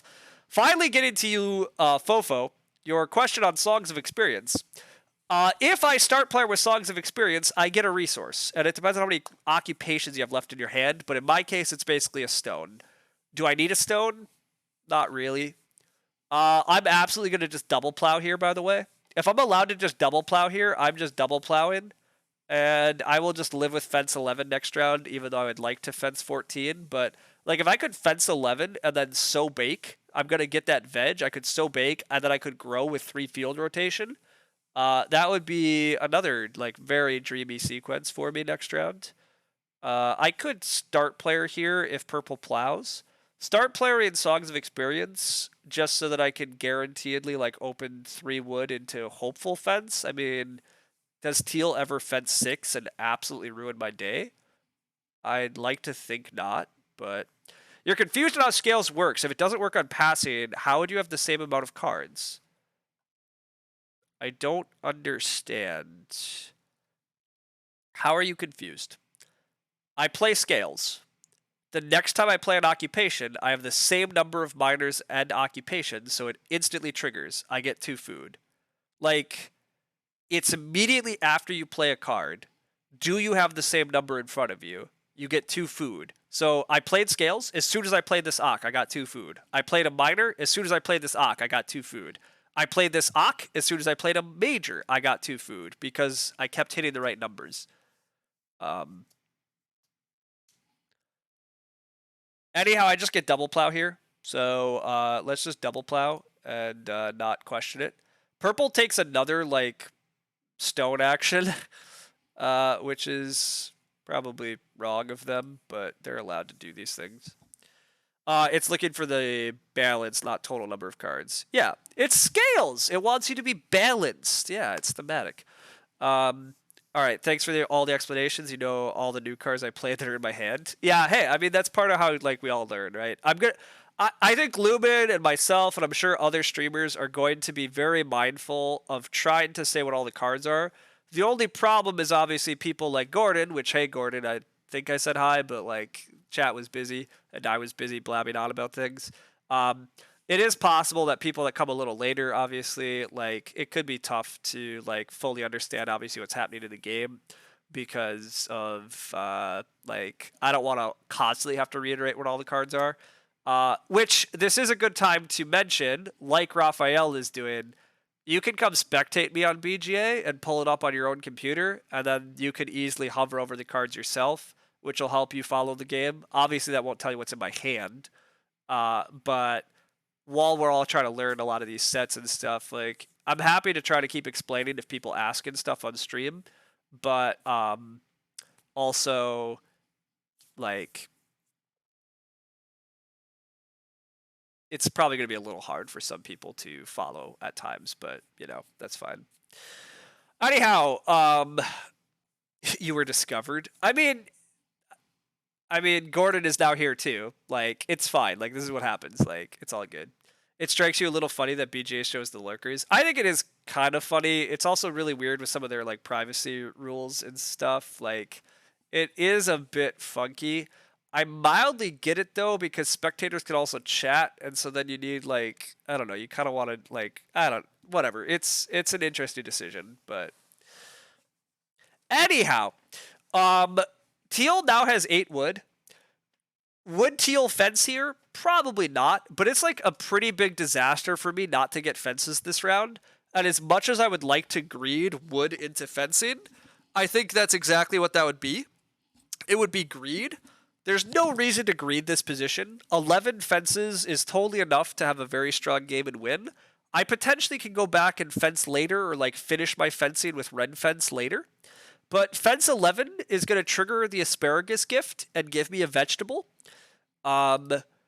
It's going to make my hay dryer cost only 1 food for the cow. It'll allow me to actually breed cows this harvest if I can manage to get enough food. But I think I can pretty easily get enough food because as soon as I fence, I also think it's reasonably likely I get to sow bake. Teal might sow bake on me. It might happen. But if teal doesn't sow bake, I also get to sow my crops, which is great. And then I get to grow with 3 field rotation, which helps solve my feeding problem. And I will be entering round 12 with like honestly, I'll be entering round 12 with an insane farm if I get everything I want, right? Like if I actually get to sow bake here, I will be entering round 12 with a farm that has only 1 unused space, has max fields with pretty good crops, almost max pastures with breeding cows, a 5-room clay house with 5 family members. Like, if I enter round 12 in that position, I mean, I've probably already won, right? I'm at 25 points. I'm growing to a 5th family member this round. Nobody can stop me. Like, I mean, actually, I have just won, right? This game's great. I'm gonna hit my ceiling this game. That's gonna be my bigger issue. I'm gonna run out of things to do. I have no major improvements. I have like no offboard points. Purple has a plow driver that they're going to hit here. That's pretty cool. Plow driver's good. But yikes, there was really no plow pressure this game. That's funny. Anyhow, yeah, this game's just too good for me. This game pretty much has to be a win. If I don't get So Bake here, I probably just have to take 4 food traveling. But So Bake into Grow 3 field rotation is, yeah, it's still like absolutely the dream. Absolutely the dream. The next time I Ock, I would then trigger Scales again. So we're proving the power of Scales this game. Even when there's crazy food in games, right? Scales is just a very strong card. Like getting like 8 or 10 food during the course of the game is a lot. And yes, it's a little hard to work around Scales restriction, but it's not usually that hard. There are certain hands that can't really play Scales. There are certain games where you're going to have to just let Scales die because you just like are getting offered too many other good actions or different sequences. But I still think Scales is going to turn out to be pretty good. Just early food can really accelerate your game. Now, I'm obviously not like a huge fan of start player early. Hey, Chord Maker triggers. Chord Maker is triggering everybody. We get even more crops to plant because Chord Maker is amazing. Oh, that's so good. I probably pay 2 food for an extra veggie here. Well, no, that doesn't really make sense because I'm just going to eat the veggie. I actually think what I'm doing is I'm paying for a grain, and I think I'm just baking that grain. I literally think I'm just baking the grain. I mean, I could eat it raw, but I kind of want the fields to open up. Well, no. I should just plant it and eat raw grain? I actually don't know the right answer here. It's a little awkward. Like, baking it instantly is kind of justifiable because I need a food to buy a cow. And I actually am going to need 9 food. So I need 10 food in the entering the harvest. I'm going to need 10 food anyhow. So I think I am just going to bake this grain, actually. I think I'm just going to bake it. And then I'm going to get 3 food from 3 field rotation. Planting's 3 food in the long run, baking's 2 now. Yeah, I think the 2 now is more important. I think my food's going to stabilize so fast. But I think the 2 food now is like quite good.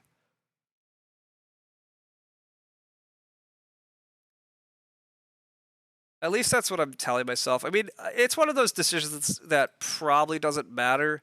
This is one of those like micro optimizations, and baking it / or planting it is probably both justifiable here, to be honest. It probably both is totally okay. I do need a read action in order to renovate, and the reno queue is getting a little nasty. These players haven't renovated yet, so I do need to start working on getting a read and playing Roof Baluster and being ready to reno. But again, given how little else I have to do, like, I have such little else to do this game. Such little else to do. Like, I grow 3 field rotation. Oh, and then I have another action. Oh my god. I have an action still. I totally forgot I had another action. Uh,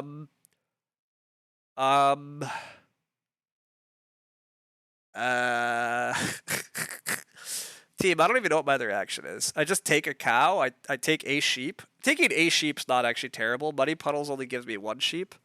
So I do need an extra sheep eventually.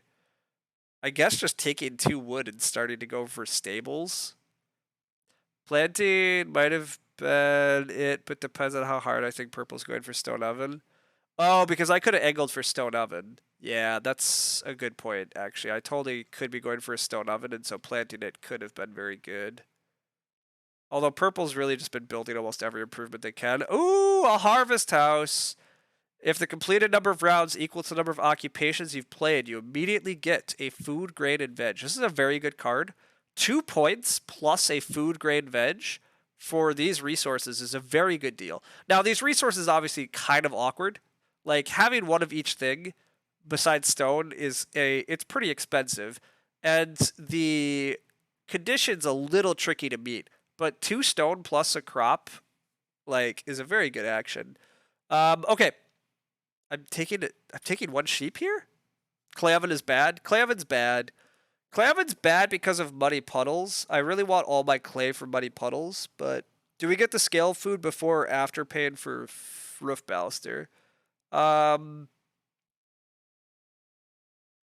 It should be after, because this says each time after, and roof baluster says when. So based on the rules are revised, I'm just gonna grow here. I shouldn't grow here, but I want to keep the game moving. I want to keep the game moving, and I don't actually know what other action I'm taking yet. So I'm just gonna play this and delay to keep the game moving a little. And red was always renovating actually, so never mind. It doesn't matter. So I could leave 2 cows on the board, or I could just take a cow. But with hay dryer, I already have an insane number of cows. I actually need capacity. I might just take 2 wood here. My part of my ceiling this game is I could have an insane number of animals, and I don't have space for them. I need stables. Like I'm at 31 points, and honestly, I have I'm rapidly going to be hitting ceiling. I have 16 actions left this game, and yes, a couple of them include renovating, a couple of them include getting food, but like I don't have a hell of a lot else to do. And I think ceiling for me is going to be stables and animals. Free roof baluster? It's not free. It's not free because I have to pay 2 food for it, and then I have to pay a food for the stone. So it costs 3 food, and I actually don't have the food for roof baluster right at the moment. Otherwise, I agree I would do that. But the problem is I need the extra food for the stone, and I don't have an extra food. I have exactly enough food. 3 field rotation gets me to 10, and I need the extra food to pay for hay dryer. Hay dryer is going to cost me a food. It costs 1, but my food is I need this food for hay dryer. I need this 1 food for hay dryer, so I actually get my cows breeding. So I pay for hay dryer. I now have breeding cows. I get 3 food from 3 field. That's exactly enough. Now, could I eat a crop and have gone for roof baluster there? Yeah, I mean that's defensible. It's conceivable that that's fine, but I think this is fine too. Like, there's no problem doing it this way. All right. The 2 sheep is a good action for me. 3 wood is a good action for me. Reedstone food is a very good action for me. Roof baluster is a good action for me. Reedstone food into stone oven is actually really good for me, though. Reedstone food, roof baluster, stone oven is a really good sequence. I am short 1. No, I'm not even short of clay for stone oven. Yeah, actually, stone oven's incredibly good. Reedstone food, maybe even just reedstone food, stone oven. I do need quite a bit of food, and like I can't actually get a hearth, so all these cows are like totally fine. It helps feed me, but it's not totally fed. And 3 field helps feed me. I can feed somehow, I guess, but stone oven's a good way to feed plus get point ceiling. Now, purple can take it any moment, so there's that. But I probably should angle for a stone oven here and eat these grain. Probably should do that. I should consider start player in round 13. Start player in round 13 for plow sow in round 14 also looks pretty good. Taking wood for stables, I think, is actually quite good. I really am going to have capacity problems. So I think wood for stables is good. Again, 2 sheep is very good. But also, I don't think any of this. I don't think anything actually matters. I think I just win this game. I mean, I have to take reasonable actions. I have to do reasonable things. But as long as I do remotely reasonable things, I win this game. Like, the real question is, does anybody else want Reedstone food this round? And I think the answer is nobody should want Reedstone food that badly.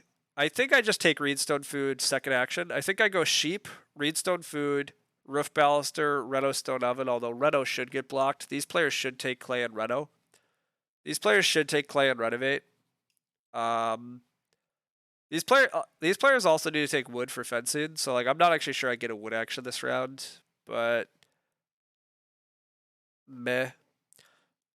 I think the priority is to just take 2 sheep. 2 sheep, Reedstone food, Ock, maybe Reno. The one boar is pretty good. Start player money pellets is not terrible. Just major minor the stone oven is actually totally fine, right? Major minor in the stone oven is fine too.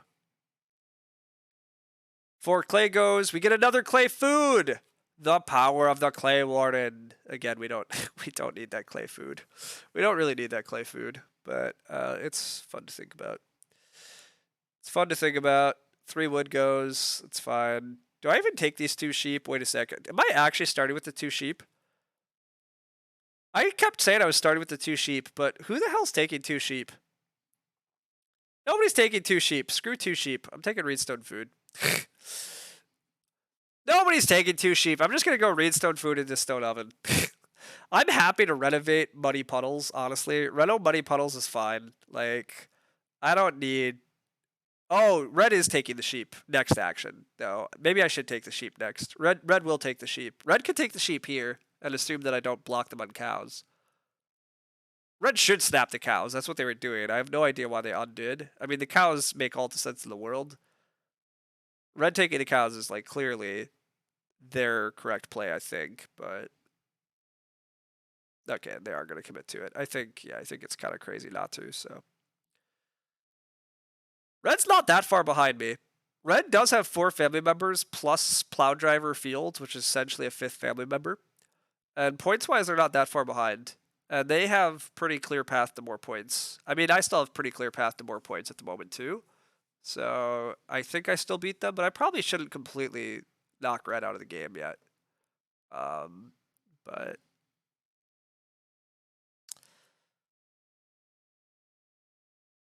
All right, I'm definitely not getting more wood for stables at the moment. So that dream of getting to more ceiling is getting a little rough. Although nobody's getting ready for renovate yet. So I mean, if neither of these players get ready to reno, I will try to reno or play Roof Baluster in order to renovate. Roof Baluster means I'll have to eat a cow to oven firing boy. That's what what. Why are we playing Oven Firing boy? That's crazy. All right, purple can renovate. Purple can renovate now. So I think I do just go back to the stone oven plan. It's very good for me. Oh, except, oh no, it's gonna mess with scales. Okay, team, are we trying to min-max scales too much? You know what? Screw it, team. We didn't come this far. You know what? Never mind. We said this was dubious combos stream, and we really haven't done that much. We haven't done enough dubious things. So dubious things. We have a combo. It's scales. We are committed. We're committed to it. We gotta run the scales. Can't not get the scales value. Boom. Gotta get that scales value.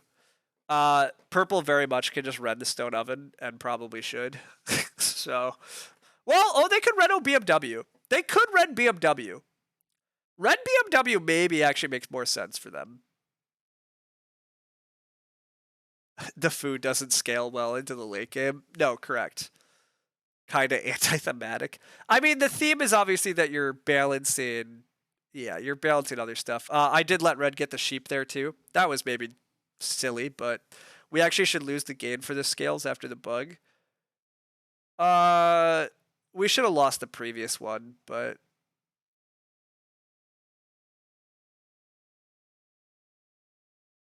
We shouldn't have got the earlier food. Yeah, you're correct. We still got 2 extra food this game, so like...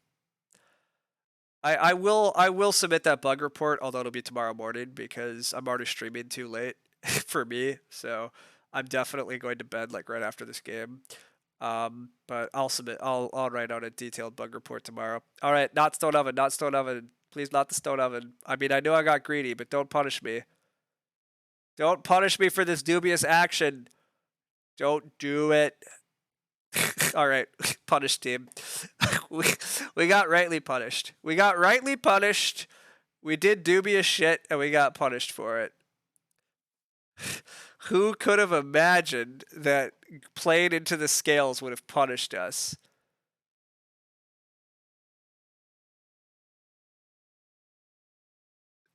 We played scales into a childless into the well. That's an interesting. Oh yeah, he did say scale well. Oh no, Lumen.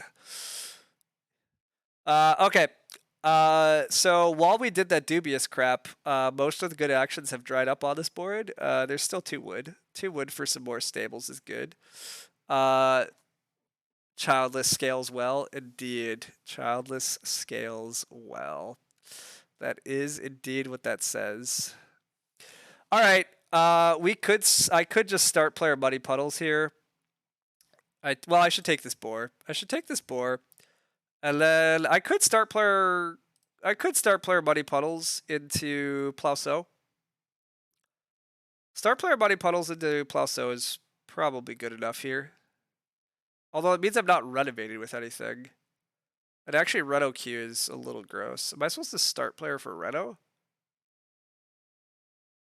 Well, there's always the dream of Reno Fence also.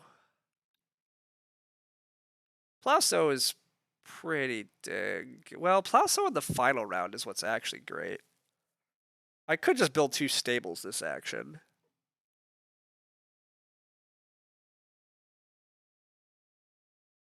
I really want to start player next round.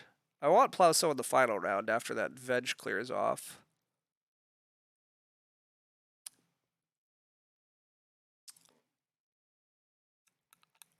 Could just take 5 food. I think I'm just going to build 2 stables now, though. I think 2 stables solves most of my capacity issues. Like, I can go for 3 pigs, 4 sheep, and like 6 cows now. So, like, I don't think more stables gives me more capacity. So I think this serves all the need that I have. Plauso isn't worse than grade utilization now. Plauso fills in another space. But I really want Plauso in 14 because I would like to sow. I don't really want to sow bake. I can eat these grain raw. I'm gonna get enough food from enough sources. It might not look like it, but I have enough weird food going on here. I'm gonna be fine. This muddy puddles is like gives me an extra cow I can eat, and then I still get an extra cow from hay dryer I can eat, and I'm still getting 3 field rotation food. So like I'm not actually in food trouble. Also, I have a million actions and I might just get 6 food this round. Like, again, my game is like annoyingly close to done. I should not have risked the stone oven. I mean, I knew I shouldn't risk the stone oven, but again, I said we had to do some dubious things this game, and we've played a very dubious Clay Warden, and we did a very dubious sequencing with Roof Baluster. We were offered a stone oven, and we should have just taken it because, I mean, come on. Like, the stone oven solved our point ceiling and our food, and now I'm kind of like half desperately chasing both. I guess there still is a joinery or a BMW. Oh, wait, there's a clay oven. How bad's clay oven? Clay oven means that I cannot muddy puddles fully, though. I need 7 clay. So that part's awkward. I'm 1 clay short. And yet, do I actually need that pig? I literally could take a 1 clay action or a 1 pig action. I might Reno clay oven. Reno clay oven's pretty justifiable, actually. It's good for points, and like I probably start player muddy puddles and try to Reno clay oven. Purple might 4 clay the last round for the pottery and trigger. Yeah, I agree. The clay warden might actually work. I will try to take clay oven this round. I mean, maybe teal tries. Well, no, teal's not. Teal didn't even Reno. Wait a sec. Okay, team. Am I? Let's see. Teal is gonna try to double Reno. I should just Reno clay oven first action. I talked about start player first action, and I kind of want to, but I should just renovate. I should just get renovating out of the way. And the clay oven is totally solves the feeding here. I should just Reno clay oven. I should Reno clay oven and then hope to wheel start player. And if I don't wheel start player, meh, we'll survive. We can survive. There are ways.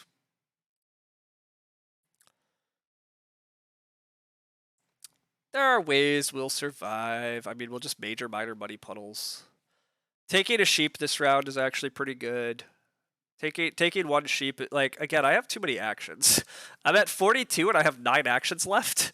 Like, again, I'm hitting my ceiling hard here. Like, the game has gone very well for me and I don't have enough cards that gave me ceiling. I will say that's one thing that I've seen thus far. Like, I think ceiling becomes really valuable again. I think the CD deck has like an unusual number of like ceiling cards, and revised is still like really short on like ceiling and bonus points as a whole. I might even be moving bottles up in my estimation a little bit from where it used to be, just because I think offboard points are like tighter to get. Now, with that said, you also can still totally win this game without offboard points if you just make a great farm. Like stables is ceiling, having lots of animals is ceiling, like having a big stone house and a big family is ceiling. But it might be a little harder to win those 3-room games if you can't find things like loom and milking stool and stuff. Things are going to feel a lot more revisedy now, like seeing RSF unwanted early. Yeah, I mean that happened a bit this game. Yeah. Um, I think you're right. I was actually surprised, like, the last set. The only thing that is going to be different is, like I said, I do think the games are going to be more wood tight on the whole. Like, teal and purple just can't find fence materials this game. There's just not enough wood in this game for them. I think we've all been so used to so much wood injection cards, and I mean, this game's still not that wood tight, but for revised standards, it's kind of wood tight. Um, I mean, it also helps that Red has chosen not to play baseboards. It's very helpful that Red chose not to play baseboards and like just super add a million wood to the game. But what is RSF? It's this resource market. Sorry, it's reed, stone, food. This space gives you reed, stone, food. It tends to be the strongest action early, but a lot of these revised cards add so much like extra reed, and that wasn't always true in the prior set. Reed was actually a bit tight, but like there's a brushwood collector in this draft nobody's even played. Um, there's gonna be more cards that add like more reed and more funkiness. Also, there's a lot of cards that add a lot of stone, and so the stone from Reedstone becomes useful. And then the really big change is that the food on Reedstone food, I think, becomes less impactful. Like, the games I've been seeing lately have so much food. There's so many of these cards that are like, get a little bit of food, you know, like Pavior. It's pretty good. Get a food around. This guy's been running Moral Crusader and getting a food around. Like Chop House, a couple food.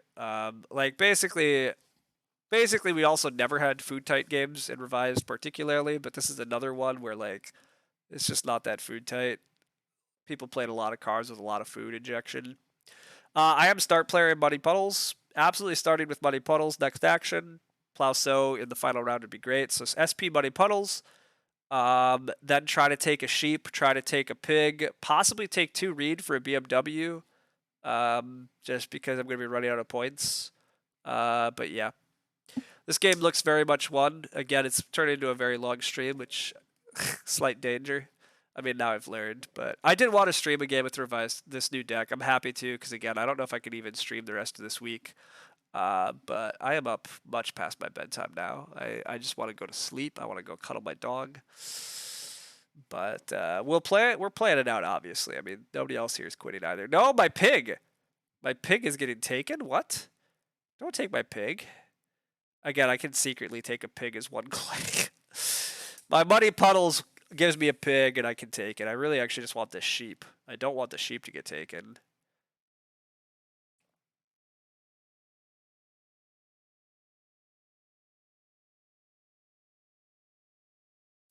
I've had a fun, easy game that's taking too long. Yeah, that's largely where we're at, yeah.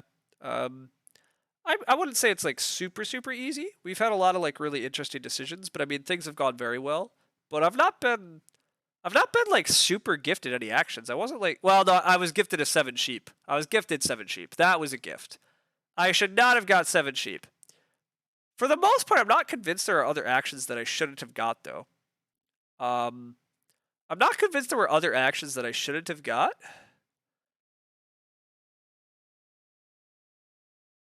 I mean, it was very fortunate that I was the only person in position to double build. I mean, Purple's been doing a lot of nonsense, I guess. I mean, both these players on some level.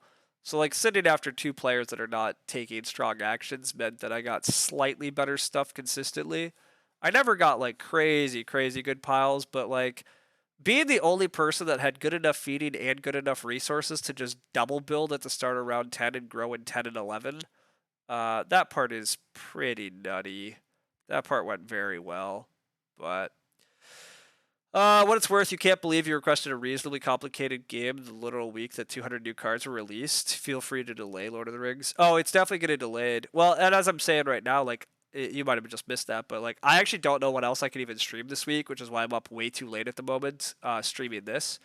I really wanted to stream with the new cards, but it's like, yeah, I don't know what I'm gonna get to stream this week. So, yeah, the Lord of the Rings stream will take a little while.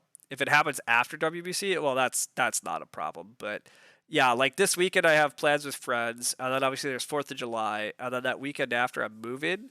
So like a lot of my weekends are like pretty busy, and then my after stuff is also like a little busy because I'm packing for moving, and also it's just summer and I have other things to be doing. But it'll definitely happen for WBC. We'll schedule it. Like, it's gonna happen. But I get it. I understand Gonzo, but it will happen before WBC. I'm still gonna be streaming. It'll work. Also, for the record, you say that you're playing from Dol Gul, Escape from Dol Guldur. That's a very hard quest. That's a very hard quest to win with a core set, especially if you're playing true solo. If you're playing two-handed solo, it's maybe doable with the core set, but like that's really tough. You're going.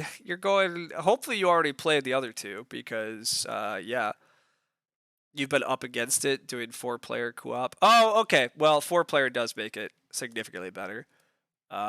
Because you only have one person arrested, right? It's still only one player gets arrested, I think.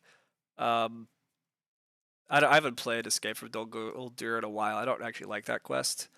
Um, I've only played that quest a handful of times, to be honest. It's not. I don't really like it, but some parts are easier, some parts harder as a result. But only one person being arrested. Okay, yeah. Well, okay. Let's be clear. It's like very hard to do that quest solo because losing 1/3 of your heroes is like really killer.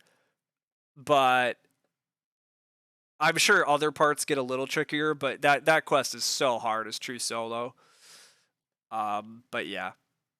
You tried it, was next to impossible. Yeah, I mean, especially with the core deck, right? Again, you're trying to play with core deck cards. Like, I mean, maybe you have a couple expansions. I don't know how much you bought, but like, that's yeah. I mean, it's basically impossible. You're doing progression style. Okay, I mean, yeah, Escape from Dol Guldur is essentially impossible. Then I mean, it's not actually impossible, but like, that's too hard for me to have fun with. I don't really like doing nightmare decks and stuff either. To be honest, I enjoy the game, but I actually like I don't know. I don't enjoy making the game difficulty such where my win rate is like significantly below 50%. Like maybe a quarter is fine even sometimes for harder quests, but I don't really like the design on Escape from Dol Guldur, so I don't play it much. But anyhow, Journey Along the Anduin is a great quest, though. That one's quite solid. That one still holds up. That one's good. I play that one here and there. But anyhow, yeah, we'll get around to streaming Lord of the Rings. What am I doing here, team? I've been blabbing. Oh, there's two reed and a grain. What else am I doing? Wow, there's still a cow, but that's literally does me nothing. Two reed and a grain it is. Go for a BMW. Two reed and a grain. Go for a BMW. We're just gonna pay through our Muddy Puddles stuff right now rather than wait around on it. Let's do all of our Muddy Puddles things. Well, not all. We're doing as much Muddy Puddles as we can. We need one more clay, and my last action honestly probably is a clay, just so. Well, I don't need to breed. I actually don't need to breed them this round. It probably is just build the BMW next. Um, Because somebody probably does take 4 clay next round, which hands me the extra point on boar.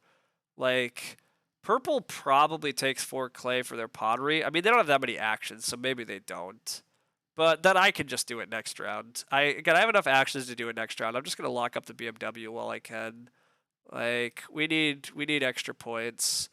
I mean, again, we're hitting our ceiling so hard. This board is like the board has a ton of stone on it too. It's pretty funny. Did nobody reno that round? Oh no, I renoed that round. All right, we get another hay dryer cow because why not? Why not get another hay dryer cow? Hay dry again. Hay dryer is awesome. Everybody, like, so many cows, so much food. Like, this is a sneakily very good card. I don't think people read it and immediately value how good it is. But it's a very good card. Anything that tells you to do good things and get good things in return is always like a good card. This card says get cows, which is a good thing to do, and you get cows cheaper if you have a bunch of pastures, which is a good thing to do. Like, basically any card in this type of format where it's like, hey, get a bunch of stuff that you want if you're doing other good things is often a good position to be in. That's part of like plow drivers, like, get a bunch of fields, which is good. You want a bunch of fields and you want to live in a stone house. Like, it just automatically means you have a pretty good game if you're in a position to use plow driver, because it means that you're in a stone house and it means you're going to have fields. How can that be bad? Answer is it can't be. On the other hand, stuff like Little Peasant is much harder to evaluate, to be fair. Like, as long as you live in a wooden house with exactly 2 rooms, that doesn't sound very good. And for what it's worth, I mean, I don't think Little Peasant is very good. Little Peasant's only okay. It can be a little strong with certain cards, and if you really know how to play it, but you're very dependent on the growth flip. But, like, to be fair, Little Peasant might have worked pretty well this game because Urgent did come in 12. Like, it might have worked out well enough, but anyhow, back to chat. You don't think you'd like Nightmare either, to be honest. You're happy to just do the quests in order with progression mode. Yeah, I think that's a reasonable, like, way to do it. Most of the first cycle becomes, like, pretty doable then. Like, a lot of those quests are pretty interesting. Um, I think once you get to the second cycle, Cause Out Doom and all those quests, I think that's like a really good segment.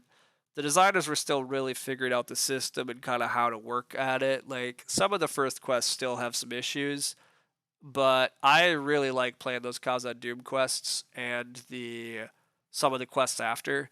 I've actually been debating like what I'm gonna stream, and I might just stream those Cause Out Doom quests because they're still relatively simple, but I think they're done really well. I also don't really know how to pronounce it, as you might tell. I'm sure it's gonna be an interesting stream when I stream that, because Tolkien was obviously very into his languages, and I don't how am I supposed to pronounce all that stuff that he does? Who freaking knows? But yeah. Anyhow, yeah. So this round we're plow sowing. I might leave a field open for 3. Oh, it's at the start of the field. Do I leave a field open for 3 fields? No, I don't need the food. I have an insane number of cows at this point, and also I can take a food action, right? I can take food actions. I literally don't. What am I doing with 5 family members this round? Like, completely honestly, like, what am I doing? Like, red is decently close this game, to be fair. Like, red also has a very nice looking farm. Red's doing very well, but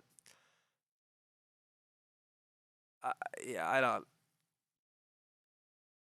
I definitely just need to get points, and I can find food. Oh, I can leave an open field and still max grade. What am I talking about? I'm making another field, right? 1, 2, 3, 4. Well, I'm using a grain. Whatever. I can eat raw grain then. I'm just gonna sow it all. Maybe I could have left that open. Probably was supposed to leave that open if I was really min-maxing this, but whatever, it's fine. It's fine. We're just gonna win. We're just gonna like win. We're still gonna hit mid-50s. Still gonna hit mid-50s here, so Has Rob published the WBC format yet? EIK, WM, or ABCD? What about a ban list? You hope to get some practice games in during the next month. So it's not really Rob's problem that it hasn't been published. It is our convention director and their absolute slowness this year. Again, WBC is an incredible event. It's great. I highly encourage people to go to it, but I am very unimpressed with their speed of doing things this year. The event previews in 2019, as you can see, started to get published in they were published in the middle of May, which is like a reasonable time for them to be going up. Now, some of them got updated, throughout other months, but all of them look like they were basically published by like 5/24 must have been the date they actually finished. So the fact that none of them at all are up yet is really unimpressive. Anyhow, I suspect the Agricola format's going to be very similar to 2019's. I suspect you're not going to see it change. So the answer is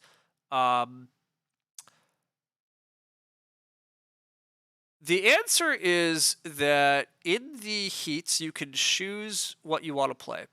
I don't know where it says that because there's a lot here. The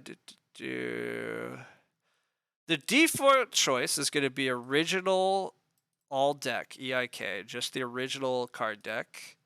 So that's going to be like the default. If you want to play revised, okay, here we go. Sorry, during the heats, you can choose EIK with all the decks shuffled together. You could choose EIK WM with the WM deck added, or you could choose revised Agricola with whatever cards are available with that set. So that this is ABCD. The default's going to be EIK, unless you choose that you want to play on another table. The semifinals and finals are also going to be just EIK. The ban list is down here. The EIK ban list is exactly what you'd expect it to be. I'll cover that in a sec. By action, there are 2 cows again, but 2 cows is actually just not a good action for me. Literally, what am I actually doing for points? I'm going for a joinery. That's 3 actions for 2 points. That doesn't really make sense. I have a Muddy Puddles pig coming. I guess I just take the cows so nobody else gets them and I'm fed. I actually don't have points. Am I already point capped here? I might already be point capped. Whatever, I'll just take the 2 cows, but we'll have a silly number of cows on our farm just for the hell of it. Okay. The EIK ban list is exactly what you'd expect. You're banning Braggart, Ratcatcher, Chamberlain, Taster, Wooden Hut Extender, Lover, Wet Nurse, Reed Hut. This is very standard ban list stuff for the original decks. For revised, the only thing that he had listed last time around was Caravan. I don't actually know what he wrote this year, but I will bug him as soon as it's up to update this ban list to be honest, I don't actually know if I banned Big Country at WBC. You probably should, but how many people in the field are actually smart enough to draft it? For the most part, the skilled players will draft it and they'll win with it, but the goal of the game is to find the most skilled players, so meh, I don't know. We'll see what they actually choose to ban. I don't know what the ban list will look like for revised. Going by what the ban list is on BGA seems incredibly reasonable. With that said, obviously the revised decks, there could be a hell of a lot more cards, so who knows. Last time that they ran this in 2019, there wasn't a lot of people that signed up to play revised, so most of the tables were just EIK. But given that we're 3 years further on, and that revised has now been on BGA for a whole year, I think revised is getting a lot more accepted amongst the community and players. So I suspect there's going to be more of an even, well, maybe not even, but I think there will be more players that want to play revised. Not true, to be clear, sorry, not actually a majority of players are going to want to play revised. I just mean more than there was in 2019. 2019, almost nobody was playing revised. Almost everybody was playing EIK. I'm expecting to see more of a quarter to a third of the tables be playing revised in the heats, and the other 2/3 to 3/4 are going to be playing original. the heats, I would still expect the semifinals and the finals are just going to be EIK. They might have WM mixed in, but usually that's only by agreement, and usually there's somebody that's not very familiar with the deck, and so they're not going to agree to add it. So I would expect the semifinals and finals to just be straight up EIK. So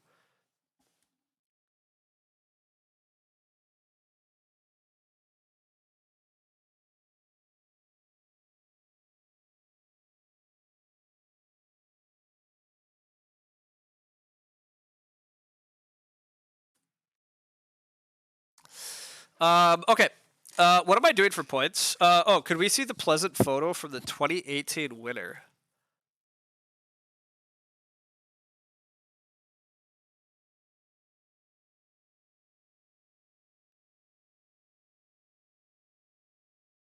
(2018) Agricola winner. Boom.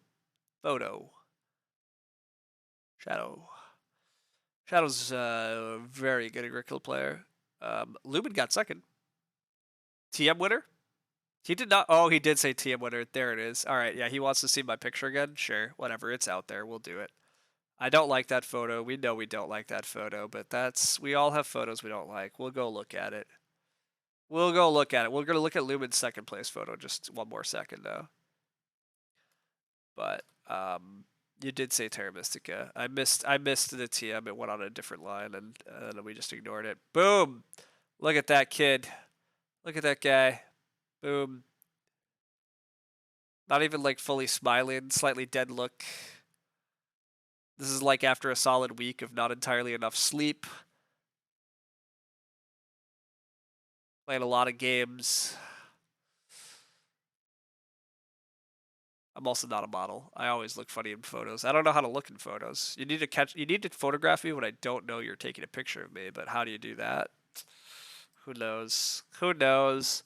All right, teal fences makes sense. That's good. Red's gonna red fence. No, wait, teal red fence. Purple's going to reno and regular fence. That means nobody is taking clay for me. Nobody's taking clay for me, so I'm gonna have to manually take a clay. What a riot! What a riot! I gotta manually take a clay in order to get my points off of my muddy puddles. I want my pig off my muddy puddles. It's a point. And then I will be capping my animal space. So these stables were very much the ceiling I needed, though. I'm very happy with my read that going for stables was good. Because, yeah, I definitely needed these stables in order to be remotely competitive. Well, remotely competitive is a stretch, sorry. I was going to hit my ceiling very hard. And going for these stables gave me great extra animal capacity that I needed. These stables were not just a point each. They were really 2 points each for the stables because they're allowing me to get to higher animal break points than I otherwise could. Hello, Mike Chake. Yeah, Mike Chake was on that page. Yeah, we can go. We could go look at that 2019. 2019, we got a whole. Well, actually, no. Mike Chake doesn't make it in 2019. 2019 is CS and me. We got CS. I mean, he was very young. Is a little older now because we're a while down the line. I mean, this picture isn't even actually, again, like this picture's the 2018 picture. They don't update the pictures, so like this is CS, but this isn't even what he looked like in 2019. This is like who knows what picture that's years actually from. It's whatever the BPA used, and then yeah, we got Mike Chake. Mike Chake got third that year. It was a good time. It's a good time. There's me contemplating my next move. Look at that. Or maybe he's contemplating. I don't know. Maybe I'm yawning, but this was a good game. I actually remember this table. I mean, this table was very smooth for me. I mean, none of these players really knew what they were doing. This guy was D6, I think, of TM Tour, which D6 corresponds to like maybe like a 300s level TM player. So like he kind of knew what he was doing, but not like actually a threat. Plus, he was sitting right after me instead of right in front of me. So like, we weren't playing with variable turn order because it's a WBC heat, so like the base rules don't specify that. So in 2018, there was no variable turn order either. So, oh yeah, there was some nonsense, but good times, good times. CS is that young? Again, to be clear, like, I don't know, because to be clear, I guess, yeah, I don't know, right? Like, I feel slightly weird sharing other people's personal info, especially when that person is a child. Like, by a legal definition, CS is still a child. We're gonna go with that. So he's still that young, but he is not like that photo young. Um, that photo has to be from more like when he was like that photo has to be like a 2016 photo that they're still using on the 2019 report or something like that. Like they don't they don't update photos every year. They just like sometimes they're just like, oh, we got a photo in the database of this guy. Why would we upload the new one that we took? Let's just keep using that one. So what a revelation. I mean, yeah. For what it's worth, there are some very strong players at WBC that are like quite young. I mean, it's probably not as true anymore. Well, it's still kind of true, but there are some fairly well known youngins around. Sam Wolf in particular is one of them. Sam Wolf took fourth place overall in Agricola in 2019, and this is a pretty accurate picture of Sam Wolf in 2019. And yeah, his exact age is young enough to make you feel pretty silly that that you're losing to him. But hey, good for him. All right, I think my only points are to take Reedstone Food into Reed. I literally think Reedstone Food into Reed here is the correct move to get one extra point off BMW here. You think he was 12 in 2019? Yeah, exactly. You have to specifically ask for your photo to be updated. Well, I definitely will ask for my photo to be updated because I don't like my photo, and also we're 5 years on now, and now I also tend to not be clean shaven and instead mostly have a light beard and etc. Red's getting annoyingly close to our score, everybody. We hit our point cap very hard, and Red kept finding ways to make points with stables here. I mean, we still win, but kudos to Red. He got pretty close. But we still got this game for sure. We still got this game. I mean, Red breeds 2 points. We breed 2 points though too. So how do we get a point here? I think we have enough food. I'm chuckling that we have enough food because 6 cows maxes you on cow points, and I get a hay dryer cow and a bread cow, so I have like 3 cows I can eat. I have some raw grain I can eat. Like I have plenty of food, so. You're beating Dolgoldur, by the way. It was tough, but you got there. Well, yeah, sweet. Again, I do think Dolgoldur is like significantly easier on 4-player, but also that's still a really hard quest. So you guys made some really good decisions, cooperated really well. So congrats. Yeah, that's really cool. That's not an easy quest at all. So that 2019 winner is good at Agricola. Hey, yeah, that 2019 player is pretty good at Agricola. The longest rated WBC Agricola champ. Yeah, for sure. Well done, Montu. Yeah. I mean, to be clear, you're also to be clear though. Like, I mean, no, obviously you deserve the win, but that final table is also a little dubious compared to what it could have been, right? Like, I read some of the draft decisions and actions people took, and definitely got a little lucky, obviously. But hey, that's how all champions are made, right? All champions are often made through some combination of skill and luck, and so you had to play well enough to get to that table, and you did. And then, yeah, the semifinals didn't quite break how I would have expected. Like Roble and Shadow not making it, Lumen not making it. Like, well, you beat Lumen in the semis, so that's pretty good. But some of the other players, the strategies they chose in that final are interesting. Let's go with yeah. But hey, that happens. Like it's all fine. That's part of the WBC experience. So you are a champion, and I hope to eventually be an Agricola champion. But the field is crazy tough. Like to actually win the Agricola tournament definitely just takes some combination of good play and luck. Like there's too many great players. Like it's so hard to win. The semi was a harder table. Yeah, Micah was to my left. The other players made questionable choices. Yeah. You meant to ask earlier, when I built the hearth on Reno that I did, were I just checking the programming on scales? Correct. Yeah. I don't know if you were listening in or not, or you were just spectating, but that is absolutely what we were testing. We absolutely were sciencing the hearth on Reno. There was no other reason. I didn't actually want the hearth there. You were just spectating. Yeah, I was just testing.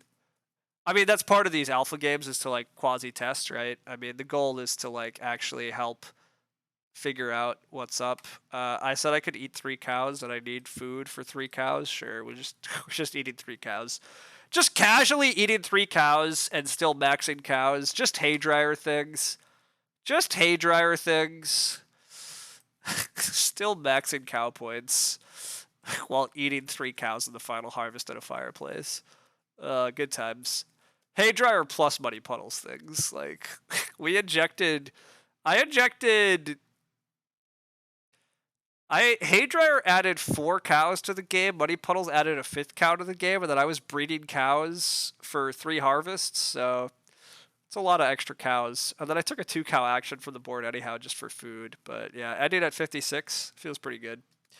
The semis are very, very strong at WBC. Oh yeah, for sure. The year before that, it was Roble, you, Ben Shaw, and another solid player. Yeah. Look, I totally am well aware, like, again, in 2019, I wasn't that good of an Agricola player, but I was still like pretty good. And I didn't even make the semifinals, right? Like it was, the the field is crazy hard. Also, God, yeah, 2.5 hour game. I mean, I also took a while. The draft was hard, but gosh, I really need to go to sleep. Like this is way later than I meant to be up. Like almost a whole hour later than I was hoping for. Like the game took a while to find, so I'm gonna speed off pretty fast. But is WBC a bigger field than MSO? Probably. I don't know how many MSO pulled this year, but regardless, the WBC field is just very strong. The people that play, to be clear, it's not all games, but the people that play Agricola at WBC, that field is very strong. The Agricola field's very good. A lot of the other games are not as strong, but the Agricola field had like 76 players. Like that's pretty good. In the past, it looks like they've been pretty steadily at about 70 players every year. So it's a pretty good sized tournament, and there's a lot of very strong players. The semifinals are very good. Like consistently, there's a lot of like very good players. Um, if we're going by like BGA ratings, I would say that the semifinals mostly have 400 plus level players, and there are like legitimately quite a few experts, like 500 plus level players in at WBC. Like there are a couple people that are basically as good as any other Agricola player. Um, and then there are a couple other players that are like, very good, and on any given day they could beat those players. So a lot of like, yeah, just very good stuff.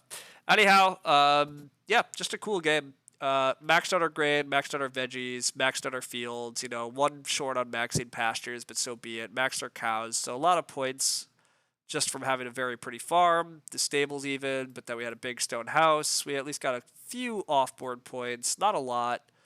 We did start player a little bit there. We did wind up with the most actions. We did get a lot of clay from the board, which was good. We needed a lot of clay. Got a lot of reed too. Wow. It's a lot of reed. But I mean, ultimately some of our cards worked really well. We did get 13 clay from cards, which really helped our strategy work. That's 3 Clay Warden procs and 10 clay from Clay Hut Builder. That 6 wood baseboards was pretty huge. The 5 stone roof baluster is always good. We did get 4 grain from that Cord Maker. So, like, Cord Maker still turned out to be a very good card. Like, I never had to take a grain action. I just played Cord Maker and I got 4 grain throughout the game. Like, Cord Maker's just such a good card. And I didn't even get it played for the first 2 potential uses. Like, if I just played Cord Maker earlier, I could have got 6 grain out of it over the course of the game. Like, Cord Maker is a very good card. That card that just gave me a veggie, the asparagus field, that turned out like quite good. That's a good thing. Amount of food earned from cards, this is a silly stat. Look at this. 23, 27, 26, 39. Like, this is an insane amount of food injection in the game. But, I mean, this is part of how everybody was fed so much. The amount of cows earned from cards, 5. I mean, yeah, that part's silly. That was so good for me.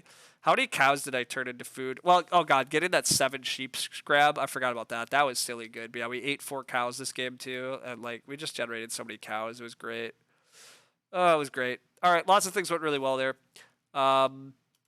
The lessons people should have from this game, Scales is also really good. That's part of why I had so many food from cards. Scales is quite good. Cord Maker, also quite good. Hay Dryer, very good.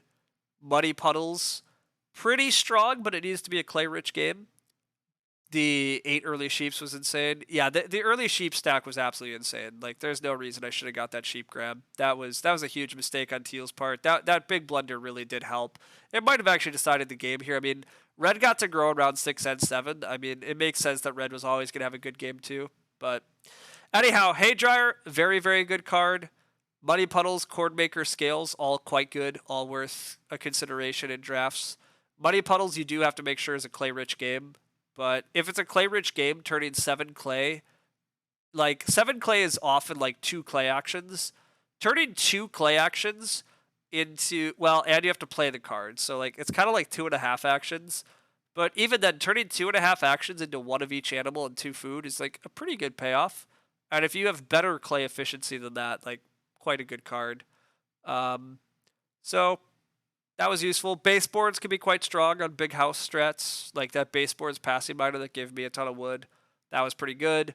This asparagus gift is like reasonably good card, because you mostly want to be fencing a number that's going to trigger asparagus gift. Like, so most of the time asparagus gift, if you can actually play it, should get you a vegetable. And a minor improvement that just gets you a vegetable, like is just a vegetable action, is pretty good. Not great, but like solidly B tier. So we showed off a couple of the new cards here, which was nice. So that was good fun. Got to abuse some of the strong cards that got added to this set. I think Scales, Hay Dryer, and Cord Maker should be, and Muddy Puddles should be fairly consistently seen as strong cards in this set.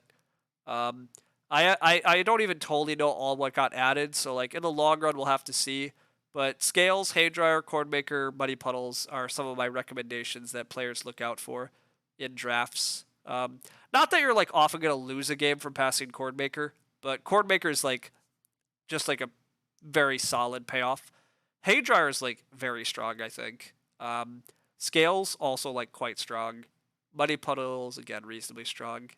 A lot of good stuff in those. So Clay Warden for the victory. I obviously haven't been saying much about the Clay Warden. The Clay Warden's pretty bad.